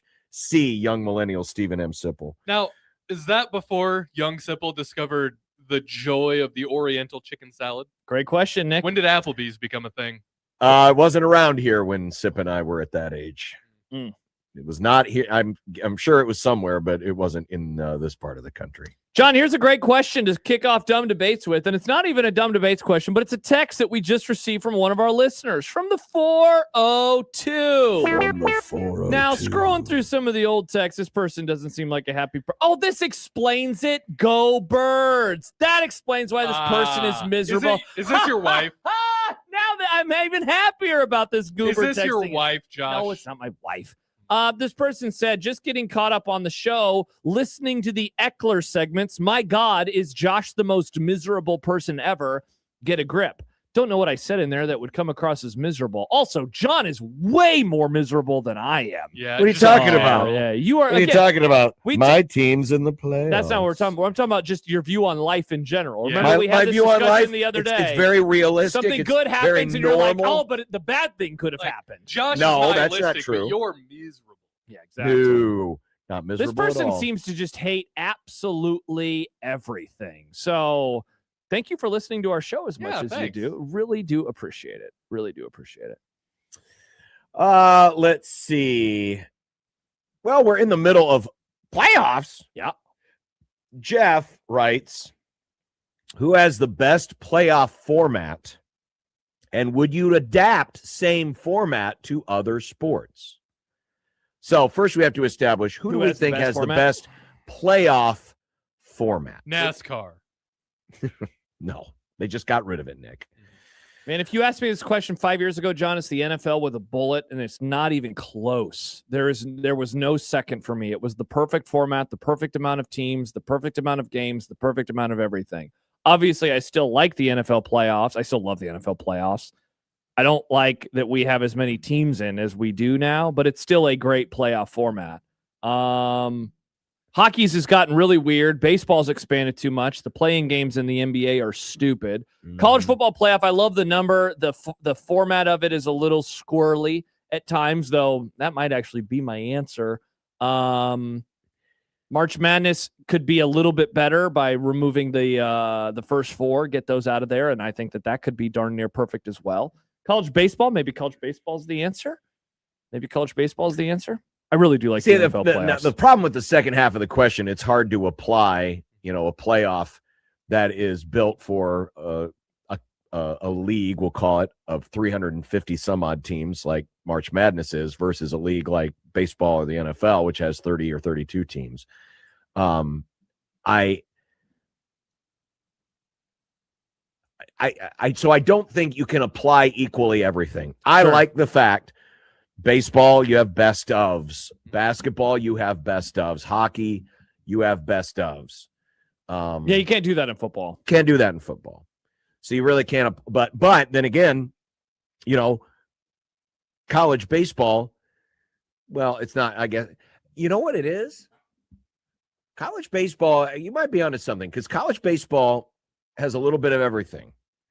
It's not single elimination, but it's short enough series. And I'll be honest with you, I think the regional format is great. I don't like the idea, and some people have proffered the idea that we should add a weekend to college baseball and have best of threes across the board and do away with the current regional format. I love the regional format. You're bringing, 4 teams to a location. That's pretty cool. It's double elimination. Sometimes you can't play songs. Yeah, not that part. I think college baseball has a great postseason, and I hope it doesn't change. And I think what they've done with the College World Series, it crowns what I think is, the crown, a fair enough champion, given that, playoffs aren't really designed to determine who the best team is. It's just whoever happened to win the tournament. I think my answer is still the NFL, even though they did expand recently. I like the idea that you have one team from each conference that gets a week off. Everyone else is playing. I like the fact that the seeding is fluid. So you're not just, so like, for example, in March Madness, a 16 seed wins, upsets a 1, they could play the 8 seed. Whereas in the NFL, it's always whoever is the lowest seed remaining goes to, so it's a fluid bracket, right? It's not like it when the Rams won, they were automatically slated to go to Chicago. No, they could have gone to Philadelphia had the Eagles won because it was all set up so that the top seed plays the lowest seed remaining. I like that about the format. I like that part of it. I just think there's way too damn many teams now in baseball. There's always been too many teams in basketball. There's always been too many teams in hockey. Plus, hockey has the weird division thing now. That is so ridiculous. Yeah, I don't understand it. I don't understand it at all. So I'm inclined to. Here we go. What race car garbage are you going to bring up? All sports should have a full point season. No, I think that I like the idea of a series playoff. I know you can't do it in football because people would die, but I like that feels like it's a good way to determine. It is the best way to determine the best team. Yes. In terms of crowning a champion, the NBA, in my opinion, is actually the best way to determine who is the best team over the course of a large sample size. Do we need those large sample sizes all the time? No. Do you like upsets? If you do, then the NBA playoffs, among other reasons, might not be for you. But very rarely has the playoffs finished and you didn't go away saying, that was the best team in the sport. It happens almost every year, which maybe some people don't like because it's predictable. On the other hand, others maybe like because it is a better representation of the true champion of the sport. Now, it's not as good as soccer. Maybe tells you got too many damn teams and just get rid of the riffraff so we can just skip ahead to the better games. I do think baseball and basketball, I think there's too many. I do think they can pare it down, but I do like that format. Baseball used to be great. What was the format that you would want them? When it was 2 divisions in each league, you had the best of 7 championship series and the best of 7 World Series. It made winning the division everything. You won a division, you were in. And there were 4 teams, 2 in each league. That was the best, especially after a 162-game season. I would still go for that today. Peter writes in, you have a friend coming to town and said they want a really good burger for dinner. Where are you taking them? McDonald's. Dinkers. Oh, that's a good one, Nick. I think Dinkers. I don't know. I still haven't had Dinkers. I don't know what they do, but they have the best tomatoes in the entire city. I You need to get try this. A tomato on a burger. It is like red and juicy and perfect. It is always the perfect tomato for a burger. Dinkers. And I mean, the burger's good too. It's great. I would take someone to Night Owl. It's very close by, so it wouldn't be hard for me to get there from work. They have delicious fries, hand-cut fries. They have delicious tater tots as well. They have delicious dipping sauces, good cocktails. Well, what if someone's an adult and doesn't want tater tots? Well, then they can get fries. Which is what I said, Nick. Why is tater tots Yeah, is child's this a food, weird but Dan- French fries aren't? Yeah, is this a Dan Hoppen take? I remember Dan Hoppen used to say that, and then he started eating tater tots, and he was like, whoa, tater tots are good. Yeah, duh. I'm not saying they're bad. I just associate them with children more. It feels like a child side. I associate you with being a child. I mean, so if the French shit- fries are like among the I'm using quotes, real foods that kids get to try for the first time. Fries are usually pretty high on the list. Once they can start to chew, it's like, ooh, French fries. I think a French fry, basically all finger food feels like kids' food to a degree. Michael all of Severe says Dinkers, ugh. Wow, I love Dinkers. I think Dinkers is I awesome. think Michael's being a contrarian here. Sounds like you, Nick. How about Barrett's? There's the answer. Barrett's. Oh, Barrett's. That's a solid place. Dave Fight gave a list of football broadcast innovations and would like us to rank them. So here are the 5, John. The pylon cam, score bugs always being on, the first down line, instant replay, but not replay review, and Mike on the goalpost to catch doinks. Of those, so ranking those 1 to 5, what is the best football broadcast innovation? I think number 1, this is so simplistic, but having a score bug is just, it's great. I hate watching old games, and I need that information. It's the perfect amount of information that the score bug provides. How much time's left, what the score is, and now they even have how many timeouts are on there. I love a score bug. I love a score bug. I'll go give you my 5, John, and then you can give me your 5. And then Nick, I guess, too.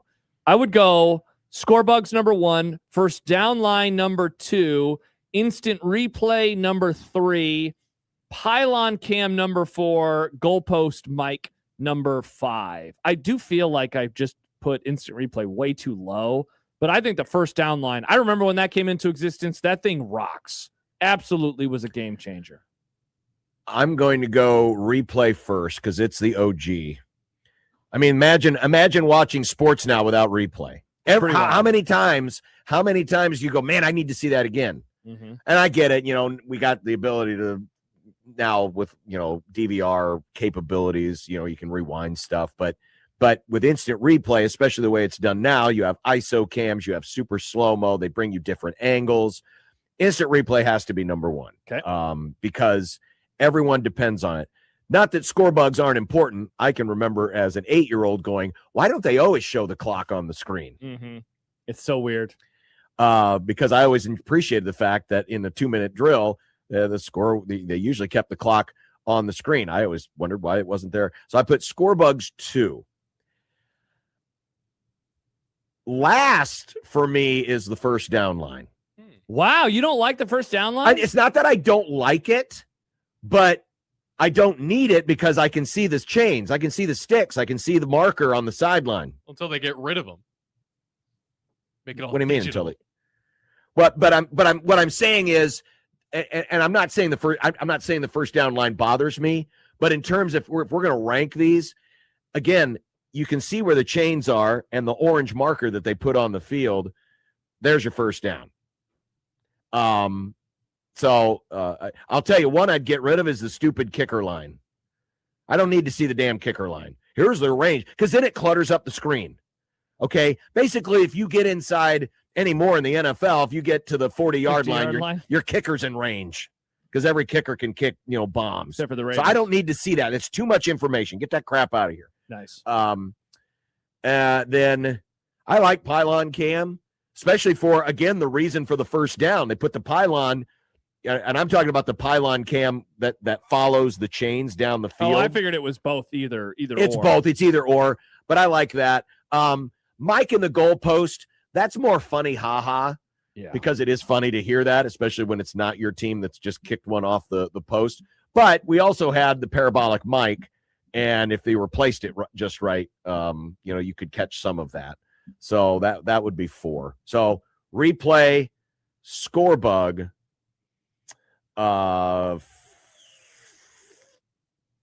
pylon, Mike in the goalpost, first down line. That's wild that you put Mike in the goalpost ahead of the first down line. That's interesting. Again, I don't really need it. I don't hate it, but I don't need it because I can see the marker on the sideline. Josh, mine is basically the same as yours, except in Happer, close your ears if you're listening. Uh-oh. I'm going to substitute the goalpost mics because I don't really care about that. And somebody in the comments talked about the Jordan, the telestrator. Yeah. That feels too important to not include in this. I'd put that 5th, but it still feels like it should be in the top 5. Well, I mean, there's probably a few others that Dave could have included on there if you think about it, the different broadcast innovations. But believe it or not, I almost don't feel like I don't need the telestrator as much anymore. I think that was better in the old days. I'm with you. It was, especially when Madden was doing it because Madden made it fun. Now thanks to John Madden, we've gotten smarter in how we watch football. So now when Collinsworth or another analyst is saying, "Hey, now watch the left tackle here," and I'm not saying the telestrator doesn't have a function. Yeah. It doesn't have as much impact for me anymore as it used to when John Madden first started doing it. That's fair. That's fair. And I can see that for you guys who are very much of football, but there are casual people. That's fair, yeah. Football. Teaching young Nick. I like to watch it. Other people, I'm sure, especially for the Super Bowl. Arguably the biggest casual audience the NFL. Yeah, Fight says, I definitely do not need the coach's clicker. Yeah, the annoying one is like where it just keeps rewinding over and over. It's like, hey, let's watch this play. And it's like 1 second rewind, 1 second rewind, 1 second rewind, 1 second rewind. And then you finally see the play. What do you think about the Sky Cam? G-Fred brings up the Sky Cam. Sky Cam can be good, but again, why aren't they just replacing it with drones? That way we're not hitting the damn wire. Have you guys ever messed with the other viewing option on Amazon when you watch Thursday Night Football? I never had, but then my brother Luke and his wife Abby were in town for Christmas, and that's what he turned on at my parents' house. And I was like, "This is weird." He was like, "Yeah, we do it for games we don't care about." I like which option are you talking about? The all 22 with the trackers? It's the option that makes it look like you're playing video game. It's behind like Madden. Yeah. So I mean, again, I'm kind of like your brother. I did turn it on once for a game, but I couldn't watch the whole game. Yeah, I wouldn't put it on for a Dolphins game, but I would put it on for a game I wouldn't care about. Exactly. Joyo or Joyo. Yeah, Joyo. Thank you. Yo. Dumb debate. Only one topping on your salad for the rest of your life: bacon bits or croutons. Croutons. Yeah, I think so too. I like the crunch. I also yes. I love the idea of bacon bits, but now if you said like real bacon that is cut up into small slices, then I think we're having a different discussion. Bacon bits are fine. Croutons are very vital to my salad enjoying experience. And I wouldn't consider real bacon to be that. That's more like like ham in a chef's salad. That's actual meat. Bacon bits are just pretend crunchy bits of things that are supposed to taste like bacon. Exactly. Right. Yep. Yeah, I'm a croutons guy. I love croutons. Or croutons. Crout boys. I call them croutes. Like croutes and mitts. That's what I call them. Oh, so you're dreaming that you're eating people. No, John. You're eating high school boys. No, okay. So, Nick, edit this out of the YouTube video. Thank you. What are you talking about? Day You just compared him to recruits. What are recruits? They're high school boys and high school girls. I didn't say that I dream of eating people, you freak. You said you call them mitts and I call them croutes. What's the next dumb debate? Fight says, are bacon bits just bacon-flavored mini croutons? I think the little red crunchy things are, but actual real bacon bits, because that's the one I usually prefer. That's just bacon. That's just dry bacon. Bougie Nick again. Not only can he not watch games unless he's sitting in the suite, but I only go to the restaurants that serve real bacon, not bacon bits. Do they still make is it still Bacos? Is that what they call them? The Baco bits? I'm sure those exist. Those are the ones you buy in the store. This was a question that was actually asked of Connor a few weeks ago. but it was then tagged. Where does the planet end? Whoa. Where does the planet end? Which you could also then ask, where does the planet begin? I think the planet ends once you get outside of the whatever it's called. Once you start getting into the space and you're floating, I think then you're outside of the planet. Remember the guy who went up into space and then jumped onto the Earth? Yeah, the Red Bull. Yeah, remember that thing? He was still on Earth. He was just really, really high up on Earth. But he wasn't on Earth, he was above Earth. He was above Earth, thus he was on Earth. I like to think that when you are in an airplane or in any other flying vehicle, that you're not on Earth. Wow. So if you're in an airplane, you're you're on not the planet. You're not on Earth anymore? You're not on the planet. Yeah, you are. You're not on the planet. The planet is the planet. The planet is the ground. John, so we're sitting on the second Earth is floor the of ground. The NRG planet is Media. the Are we not on Earth right now? So we are on Earth John, right now. We're on the ground, aren't what we? about? I'm not. What I'm about- above. I'm above ground. But the building is anchored to said ground, so you are on Earth. By John's logic, though, a gas giant isn't a planet. Whoa. John, you're an idiot. Because it's gas. A gas giant Yes. isn't a gas It's giant. Cloud Sounds like City. a problem a 70-year-old has. Cloud City from Star Wars. Sorry, you're not a planet. Whoa, tough. Sorry, Grandma and No Grandpa ground. can't make Thanksgiving dinner. Grandpa's got a gas giant. That's a tough look for Grandma and Grandpa, Nick. Yeah, he's right. When gravity stops pulling you down. Yeah, exactly. That's why That's I think. hard, though, because orbit is gravity. Like, you're in gravity wells everywhere. We're in the sun's gravity right now. We're being pulled by the sun. Space is all gravity. If you want to not be affected by gravity, you have to get like out where Voyager is. Deep space. It's all gravity. Yeah. Like when they go to the moon, they're essentially just doing elliptical orbits until they get to the moon and like, hey, we're at the moon. We used the Earth's gravity and then the moon's gravity. Here's a question from Tay. Okay. Or Tay Snake. That's Tay. If you raise a child and they fall in love with a losing franchise, this is a question that your father probably should have pondered back in the day. If you raise a child and they fall in love with a losing franchise, do you support or sway them to a winning team? My coworker's 9-year-old son is understanding the intricacies of being a Pirates fan, and it's very sad. Oh, man, that's brutal. I don't think you should sway your. I mean, what if you sway him and then in 10 years that team's a dynasty? Like you'd feel like a real schmuck. You never know what's going to happen. You know. Well, it's not even about if the franchise or the team ever becomes good. I prefer it when people come to their favorite teams in an organic way, where it's not just something where you're sitting there and I don't know, maybe you're a young virgin producer on an AM radio station who just decides randomly one day, I'm just going to pick a team, versus it just kind of happening to you like it did with me with the Cubs. It just kind of happened, where they were the option that was on. The Rockies did happen to me. I didn't want to like them, but I watched them play. John's talking about the Dolphins, though. That was very contrived. That was a poll. Very contrived. That was picked for me. Again, it came to me. It was picked for me. You were almost a Bengals fan. Fate wanted me to be, which would have been really cool, but also now really depressing. Yeah. My point being that, if the kid comes to it, you should not dissuade them unless they become a Cowboys fan. Then you definitely need to dissuade them. We don't endorse child abuse on this show. We don't.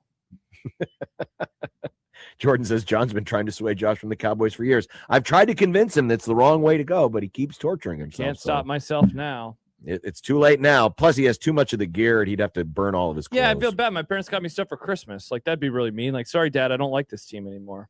Whopper brings up, by the way. So by John's definition, if you jump, you momentarily leave the planet. Yes. John, you're an idiot. I'm off of Earth. Well, you are. You're not touching it. Wow. Again, I like to think that way because, like tomorrow when we go to Providence, I want to feel like I'm an astronaut. I'm sure there's a more technical question. I'm sure the scientists are probably losing their minds right now. Probably, yeah. All right, there's dumb debate. See, that's why we call it dumb debates. Uh-huh. Sometimes the debates are dumb. Sometimes the answers are dumb. And keep sending those dumb debates. Anytime that one, hits you. You might be sitting on the throne, doing your nightly in the bid. shower. and you're going, oh man, I just thought of something, or you just read something, that would be a great dumb debate for the boys. Tag us, use the dumb debates hashtag, send it to us. We'll always archive them. You just gave me an idea. Sitting on the can, I was just thinking, what if you reversed where the stuff came out of? What would be worse to come out of either? Wait, what? You heard me. I think I prefer the taste of puke. 1 out of 2 or 2 out of 1. Oh. Yeah. That would feels like things would get clogged up. It might. It would. 1 out of 2 or 2 out of 1. Hashtag dumb debate. We're gonna have to evolve to have a P trap. Oh, and on that note, that's dumb debates. We'll take a break and be back. It's Unsportsmanlike Conduct on 1620 The Zone.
It's so.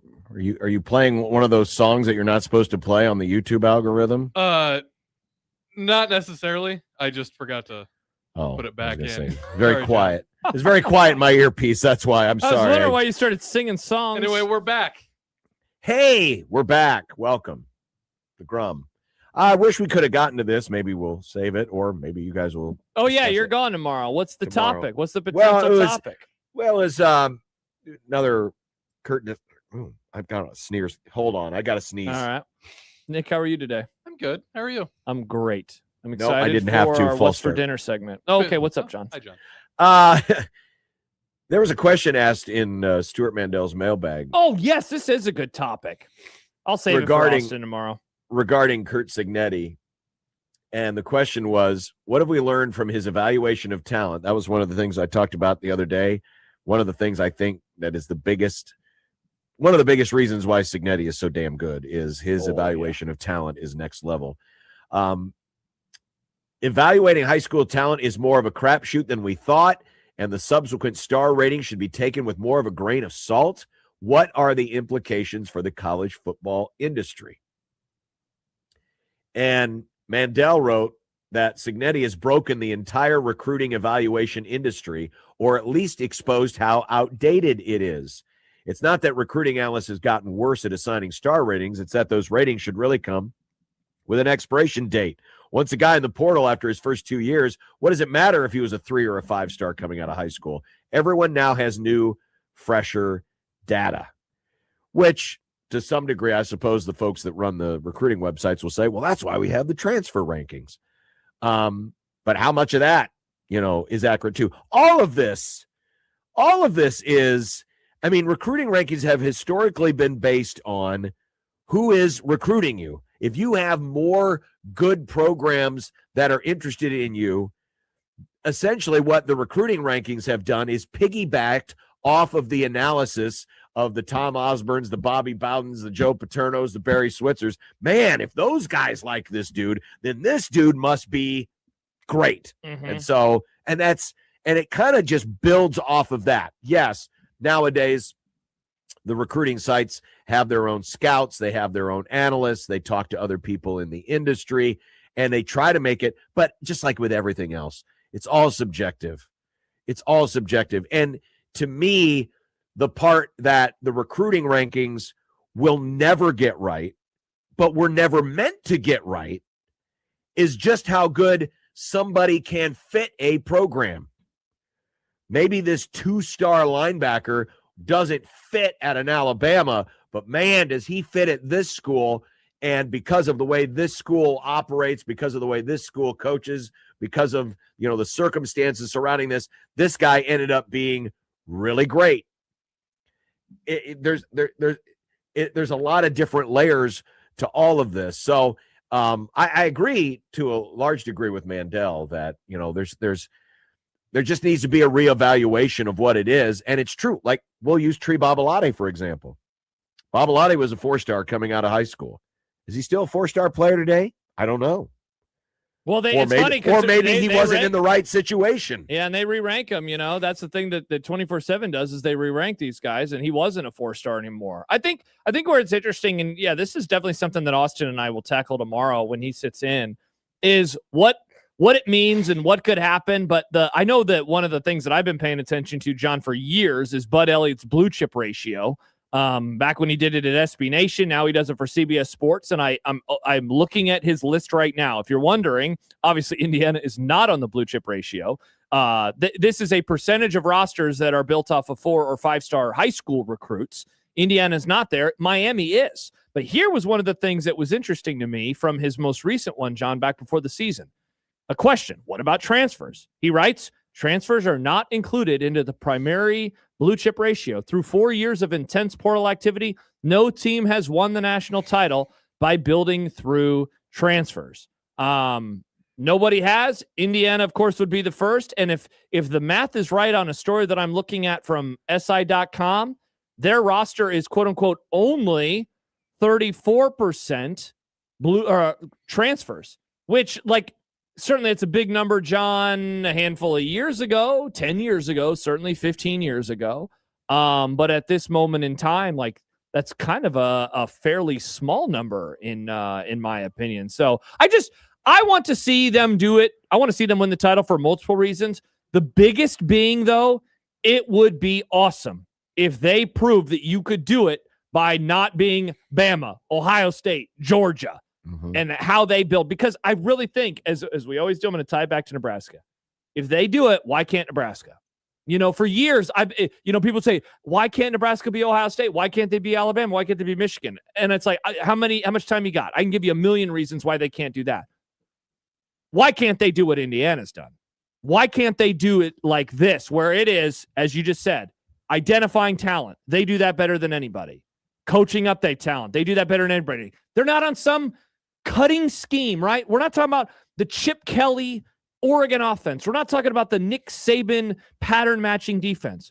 We're talking about a bunch of players that are coached hard, execute well, don't make a whole lot of mistakes. The path, it's hard, it's difficult, because if it was that easy, why doesn't everybody do it? But it's certainly replicable if you have the right guy. And Indiana, of course, has the right guy. Coming up next, we have content. But before we go to break, I would be remiss if we didn't say congratulations to Big Mr. Sue. Voted today as one of 22 individuals who will be in the 2026 class of the College Football Hall of Fame. He will be the 21st Nebraska player.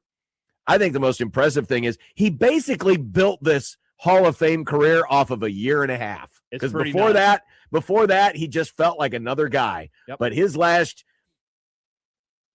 15 to 18 games at Nebraska were legendary. And I hope this is an opportunity for Ndamukong to get back at the person who stole his Heisman Trophy, because Mark Ingram is going into this same Hall of Fame class. I hope Big Mr. Sue takes away Mark Ingram's Hall of Fame bust, because he didn't deserve the Heisman. Sue did. Ragdoll him, John, like he did Colt McCoy in the Big 12 championship game that year.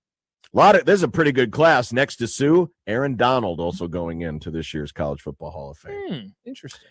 A lot of good players, but congratulations, Ndamukong Suh, the 21st player, 28th member, or 20. He'll be the 29th Nebraska-related player, including coaches, for example, like Osborne and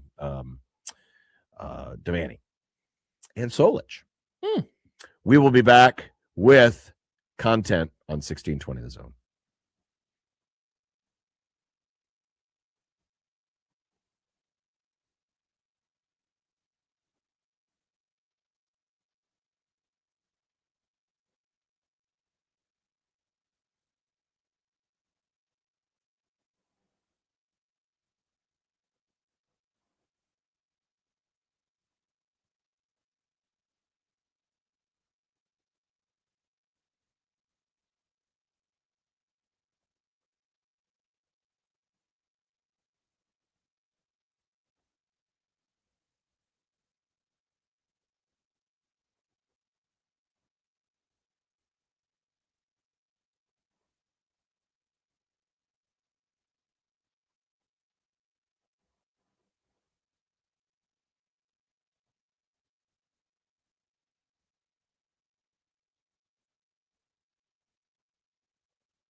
Look, I made you some Unsportsmanlike content. Unsportsmanlike content. Unsportsmanlike content. Content that's unsportsmanlike. Well, Nick, what do we have this day in content? Well, John, what's the magic number for Creighton basketball if they're going to make the NCAA tournament? I assume we're talking about overall wins. I mean, 20 is always a good number. Right now, I believe Bart has them projected at 18 and 13, and I'm not saying 20 is a guarantee, but 20, it's hard to project because you don't know how many other teams might be in the same boat, but I'll just use a safe round number and say 20. I'm going to go a little bit higher just because of the conference this year. I'll say they need to get to 22 wins, Nick. Nice. 22 wins. Keep in mind, Creighton does have a very tough schedule behind them. They played some really good teams, so that will help their metrics a little. Sources told Adam Schefter yesterday that Mike Tomlin is not expected to coach in 2026. How good do you think he'll be on TV? I think he'll be pretty solid. That's the expectation, is that he is going to end up somewhere, Fox being the lead candidate perhaps. ESPN next season, John, they're going to have the Super Bowl, so obviously they want to have all their ducks in a row with the best possible broadcast. He won't be in the booth, but he could be a studio guy there. I think that could be an interesting move with like a Monday night pregame show or even the Sunday show. I think he's going to be pretty good, though. I mean, he's always been pretty blunt in his opinions. Like, I don't think he's afraid to give any. He was in the league and he was giving them, so I think he'll be even better in that regard on TV. And like Bill Cowher before him, John, it wouldn't surprise me if he's done coaching and he knows that already. Bill Cowher was younger than him when he retired from the Steelers. Tomlin's a few years older, so I think he's going to be really, really good, and I think whatever network gets him, I think we're going to enjoy. We're going to be talking about him next October. Like, wow, Tomlin's been really enjoyable on Network X. You know, I was just thinking of this as you were talking. Are there any coaches that do games in the NFL? Or are they all ex-players and all the coaches are on the studio shows? You got Cowher on a studio show. You used to have Jimmy Johnson, the guy who likes feet, Rex Ryan, he's on ESPN. But like ex-coaches in the booth, like Madden. I don't know if there are. Yeah, wow. I'm going through in my head all of the various networks, and I don't think that there are either. And so I kind of hope that, that Tomlin does games. I miss the idea of not having a coach on games. I mean, we always get the ex-player analysis, which is fine, but I think we need to, get a little more variety here and put some coaches in the booth so we can hear them during the course of an entire game. I'd much rather have Tomlin than Brady. Brady's gotten better this year, Nick. Yeah, Brady has gotten better. Yeah, we talked about it yesterday. I know. Speaking of Schefter, Marcus Freeman is expected to remain the head coach at Notre Dame in 2026, despite interest from several NFL teams, according to the NFL Insider. Do you think we'll see Freeman in the pros anytime in the next 5 years? I think the temptation will probably be too much. I think yes. I think he will continue to have success at Notre Dame. They also may bump their head against the ceiling at Notre Dame, and he'll realize it's time to move on. And I think the pros are the next step. I think, yes, he will be in the pros at some point. Yeah, oddly, coaches don't last as long at Notre Dame as maybe you would expect. Their longest tenured coach ever was Newt Rockne at 13 years. It's not long. Think about that. Tom Osborne basically doubled it. Nick Saban well cleared that bar. Kirk Ferentz has, among others, et cetera, et cetera, et cetera. So, with all the legends that they have had, him and Lou Holtz, Ara Parseghian, Brian Kelly even lasted 12. None of them have gotten above that number 13. Marcus is at 5 so far, so he'll get to the halfway mark of that. I'm with you, John. I think that it is more likely to happen than not. And I think that at some point the temptation It will be there. It will be the temptation of the NFL as he looks at Touchdown Jesus. Some might say the temptation of Christ. Wow. That's the name of a movie. That's not blasphemy. I think you just blasphemed. No, it's a movie. It was making a Blasphemy, movie. Josh. It's a movie reference. But that word is in the song. I can say it. No, Nick, I didn't say that. I love Kanye. No, I didn't say that either.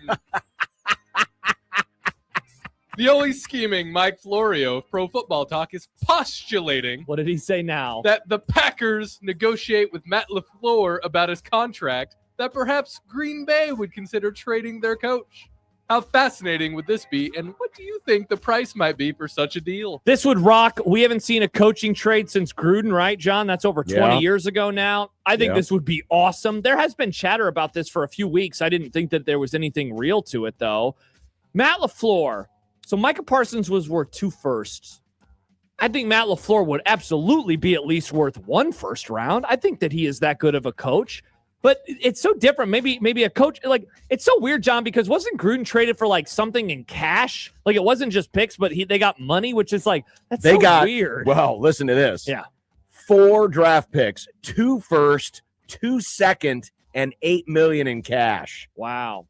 That is a hefty price. And Gruden at the time, certainly much more revered than LaFleur is. He had not won a Super Bowl. He had taken the Raiders to 1 AFC championship game at the time. And then they lost in the Tuck Rule game his last year there. I don't think that he would warrant that kind of bounty, but maybe a first and a couple seconds and then a little bit of money. I would love it. It would be so cool to see what that would look like just because it rarely happens. I would love it. I think it would be great, especially if it got this kind of a payday or anything that approached this kind of payday. And also, don't underestimate the fact that, just like with college teams, you know, if you had a defensive-minded guy and it didn't work, you instantly got to think offensive guy, and vice versa. There are a lot of programs, a lot of teams, franchises out there that would be like, ooh, an offensive guy. He's a good guy. Let's do it. That might overpay, and that would make things interesting. I love trades. I love trading draft picks or hearing about trading draft picks. Yes, I think this would be very fascinating. That said, I don't think it'll happen, but it would be fun to watch. Michigan transfer running back Justice Haynes is transferring to Georgia Tech. Are you surprised about this pairing? I sure was. I kind of expected that Justice Haynes would end up at another either Big Ten or an SEC school, given, what he was on pace for doing last year and just kind of the pedigree. Now, you look at his overall stats, he has never rushed for 1,000 yards, but remember, he was a backup mostly in 24. And then last year, he was on pace to have, he would have been the conference back of the year if he wouldn't have gotten hurt. And that opened the door for Emmett Johnson. I am surprised that this is where he ends up, is Georgia Tech. Yeah, I was shocked too. That said, they really have had a good run game, though maybe that's because they had Jeep Wade, and now he's up in Lincoln. So maybe that'll take a step back. Real quick, before we move on to the next question, shout out to a texter from the 402. I forgot about this, John. Sean Payton got traded to Denver. And sure enough, because he was under contract with the Saints, the Broncos agreed to trade a 2023 first-rounder and a 2024 second-rounder to the Saints in exchange for Payton and a third-round pick. So if that's what he was going for, then LaFleur, he's younger, but he's not as successful. He doesn't have a Super Bowl under his belt. The concept of trading head coaches is so goofy to me. I know, it just never happens. We need to make it happen more. It's a really goofy thing. The Bucks got bucked at home badly. 139-106 to the Minnesota Don't Call Them Low T-Wolves. It was so bad at halftime that the Bucks were booed off the court by the home fans. Oh, no. So what did Giannis do when he scored the first bucket after halftime? What did he do? Well, Josh, he gave the fans a double thumbs down. What? Whenever I get booed, I booed back, he said after the game. Your thoughts? Interesting. Nick Sirianni yells at fans in Philadelphia. So, more players and coaches yelling at fans. Giannis is so nice. So, when I hear him say that, I say, wow, leave Giannis alone. That poor, poor man. Okay, first off, they weren't necessarily booing just him. They were booing the whole team. They stunk up the joint. Your Bucks. Well, that's what a team is, though. You boo one, you boo all. Okay, but Giannis booing back. Here's an idea, Giannis. Get your team to play better. You know, there's your paying customers. Those are the people paying your salary. Maybe they had the right to boo. You want to boo, fine, but this seems like rather soft behavior. Can't take a little constructive criticism. Wait, so you don't think he should be able to boo back? I think that this is great. great. He can, but that doesn't mean I can't say he's an idiot for doing it. All right. You have the freedom to do it. It doesn't mean it's the right thing. Interesting that you didn't come to my defense when a certain former Husker shushed me. Thanks a lot, John. You said that's well within his rights to do that. Very interesting. It is within his rights. Why didn't you admonish him like you're admonishing Giannis? Yeah, but it made for a great bit on the Grum.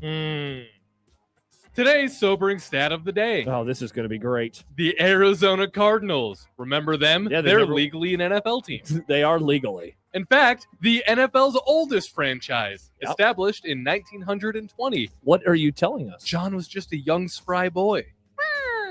They have the same number of playoff wins as the league's youngest franchise, the Houston Texans. 3.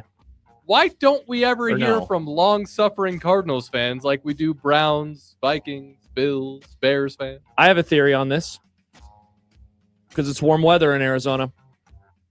There's something about the Vikings fans and the Browns fans and the Lions fans suffering because it's also cold. I don't want to hear an Arizona fan whining about their team because I say it's like 70 degrees there in January. You can go outside.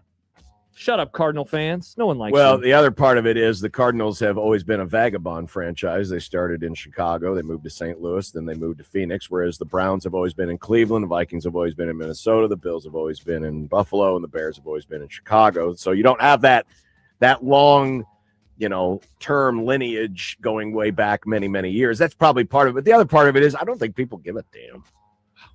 I know that there are Cardinal fans and they go to Cardinal games, but I think your theory about warm weather might have something to do with it. It's more of Arizona and Phoenix are more of a, what do they call it? Snowbird, like snowbird area where people, Jean-Claude. where people don't have long-term ties to the area. And so they just kind of adopt the Cardinals. But it is amazing. The Cardinals in 106 years have 7 playoff wins.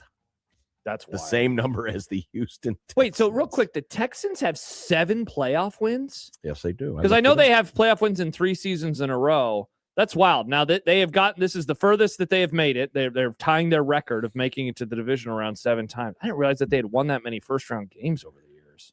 Yeah, this is their best chance to go further. This is easily their best chance to go further.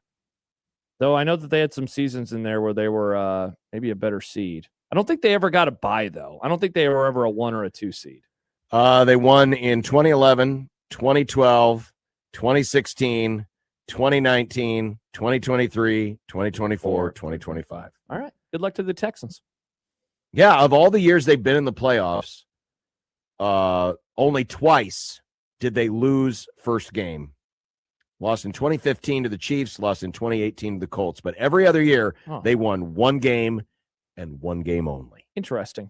Give me a win, Priscilla. 1 win only, please. Real quick, one more question. Jordan says, how many of those wins were with Curtis quarterback? I think that number would be 3.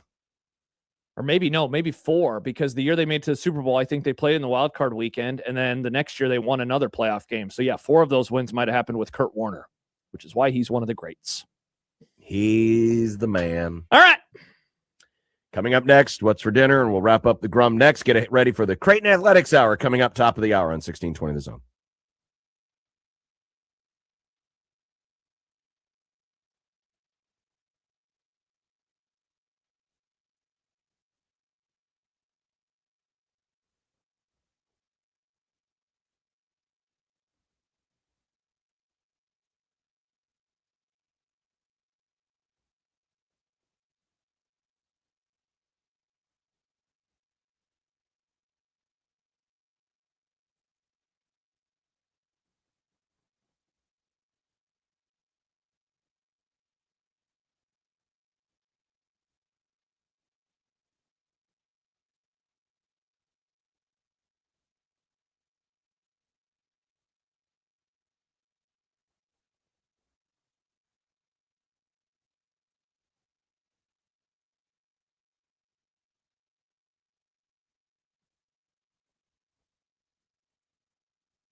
When you knock us down, we're going to get up. And on the way up, we're going to bite a kneecap off. Crust is good on your pizza, not your ass. I will eat your ass first. He's tough as a Woolworth steak. And then it's going to take 2 more shots to knock us down. All right. And on the way up, we're going to take your other kneecap. I'm ready to hang them up, gut them, and skin them, and chop them up. You know what? I'm ready. My daughters aren't starving to death. I'll eat my neighbors. And we're going to get up, and then it's going to take 3 shots to get us down. And when we do, we're going to take another hunk out of you. Cliff, what are you going to take away as your best memory from playing basketball at Boston College? Probably just like going out to eat. Looks like some baked chicken with some egg noodles and broccoli. Oh, I'm going to take home the chicken from Pedro earlier, if that's okay with Nick. Yeah. And I'm going to do that and then throw some fries in the air. Stealing food out of Nick's mouth. No, he had it last. He got the leftovers last time, so I wanted them this time. I got all 3 pieces left over last. Yeah, and so I'll have that tonight with some fries, some hot sauce, and I'm watching our movie club movie. Nice. Because Stibbs loaned me the DVD, and then I'm going to bring it to Nick for tomorrow. Thank you for not making me do Tubi. Don't have to watch commercials. Let's go. I've been told that I'm getting taken out for dinner tonight. I don't know where. I don't know why. I don't know what, but there it is. Ooh, taken out, probably to a cornfield and then left there to freeze. Cornfield, that's where I was born. All Iowans are born in cornfield. You were born in a cornfield? All of us are. Explains everything about you. So last night I get home, it's like 1 o'clock. In the morning? And yes. Yes, in the morning. Good job, Nick. And in the morning. You know how the smoke detector, when the battery starts to die, it just does a little chirp? Oh. Like every 30 seconds, there's a little chirp. Well, guess what was Worst noise happening? in the whole wide world, John. So I go and I replace what I think is the see. The problem is with the house, the high ceilings, it sounds like echo and stuff. Mm-hmm. I swear it was. It had to be this smoke detector. So I replace the battery. Come downstairs, get my computer out, chirp. And I'm like, you son of a girl. Go upstairs, check it again. What's going on? 30 seconds later, chirp. I ended up changing the batteries out in every smoke detector until I got to the one that was actually doing it. Was it literally the last one? It was the last one.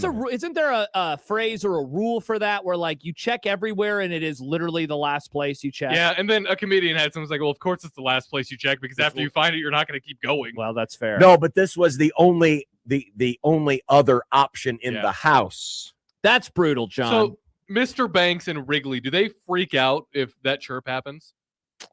Wrigley was in with she was sleeping in our bedroom, so and the door was closed, so I don't think it. I don't know. That's a good question. I don't remember the last time it happened. We had a faulty carbon monoxide detector for a bit, and every time it would go off, Misty she was scared to death, shaking. Your pretend dog. Our real dog, our very real poodle. She's Definitely. a good girl. I love her. Yeah.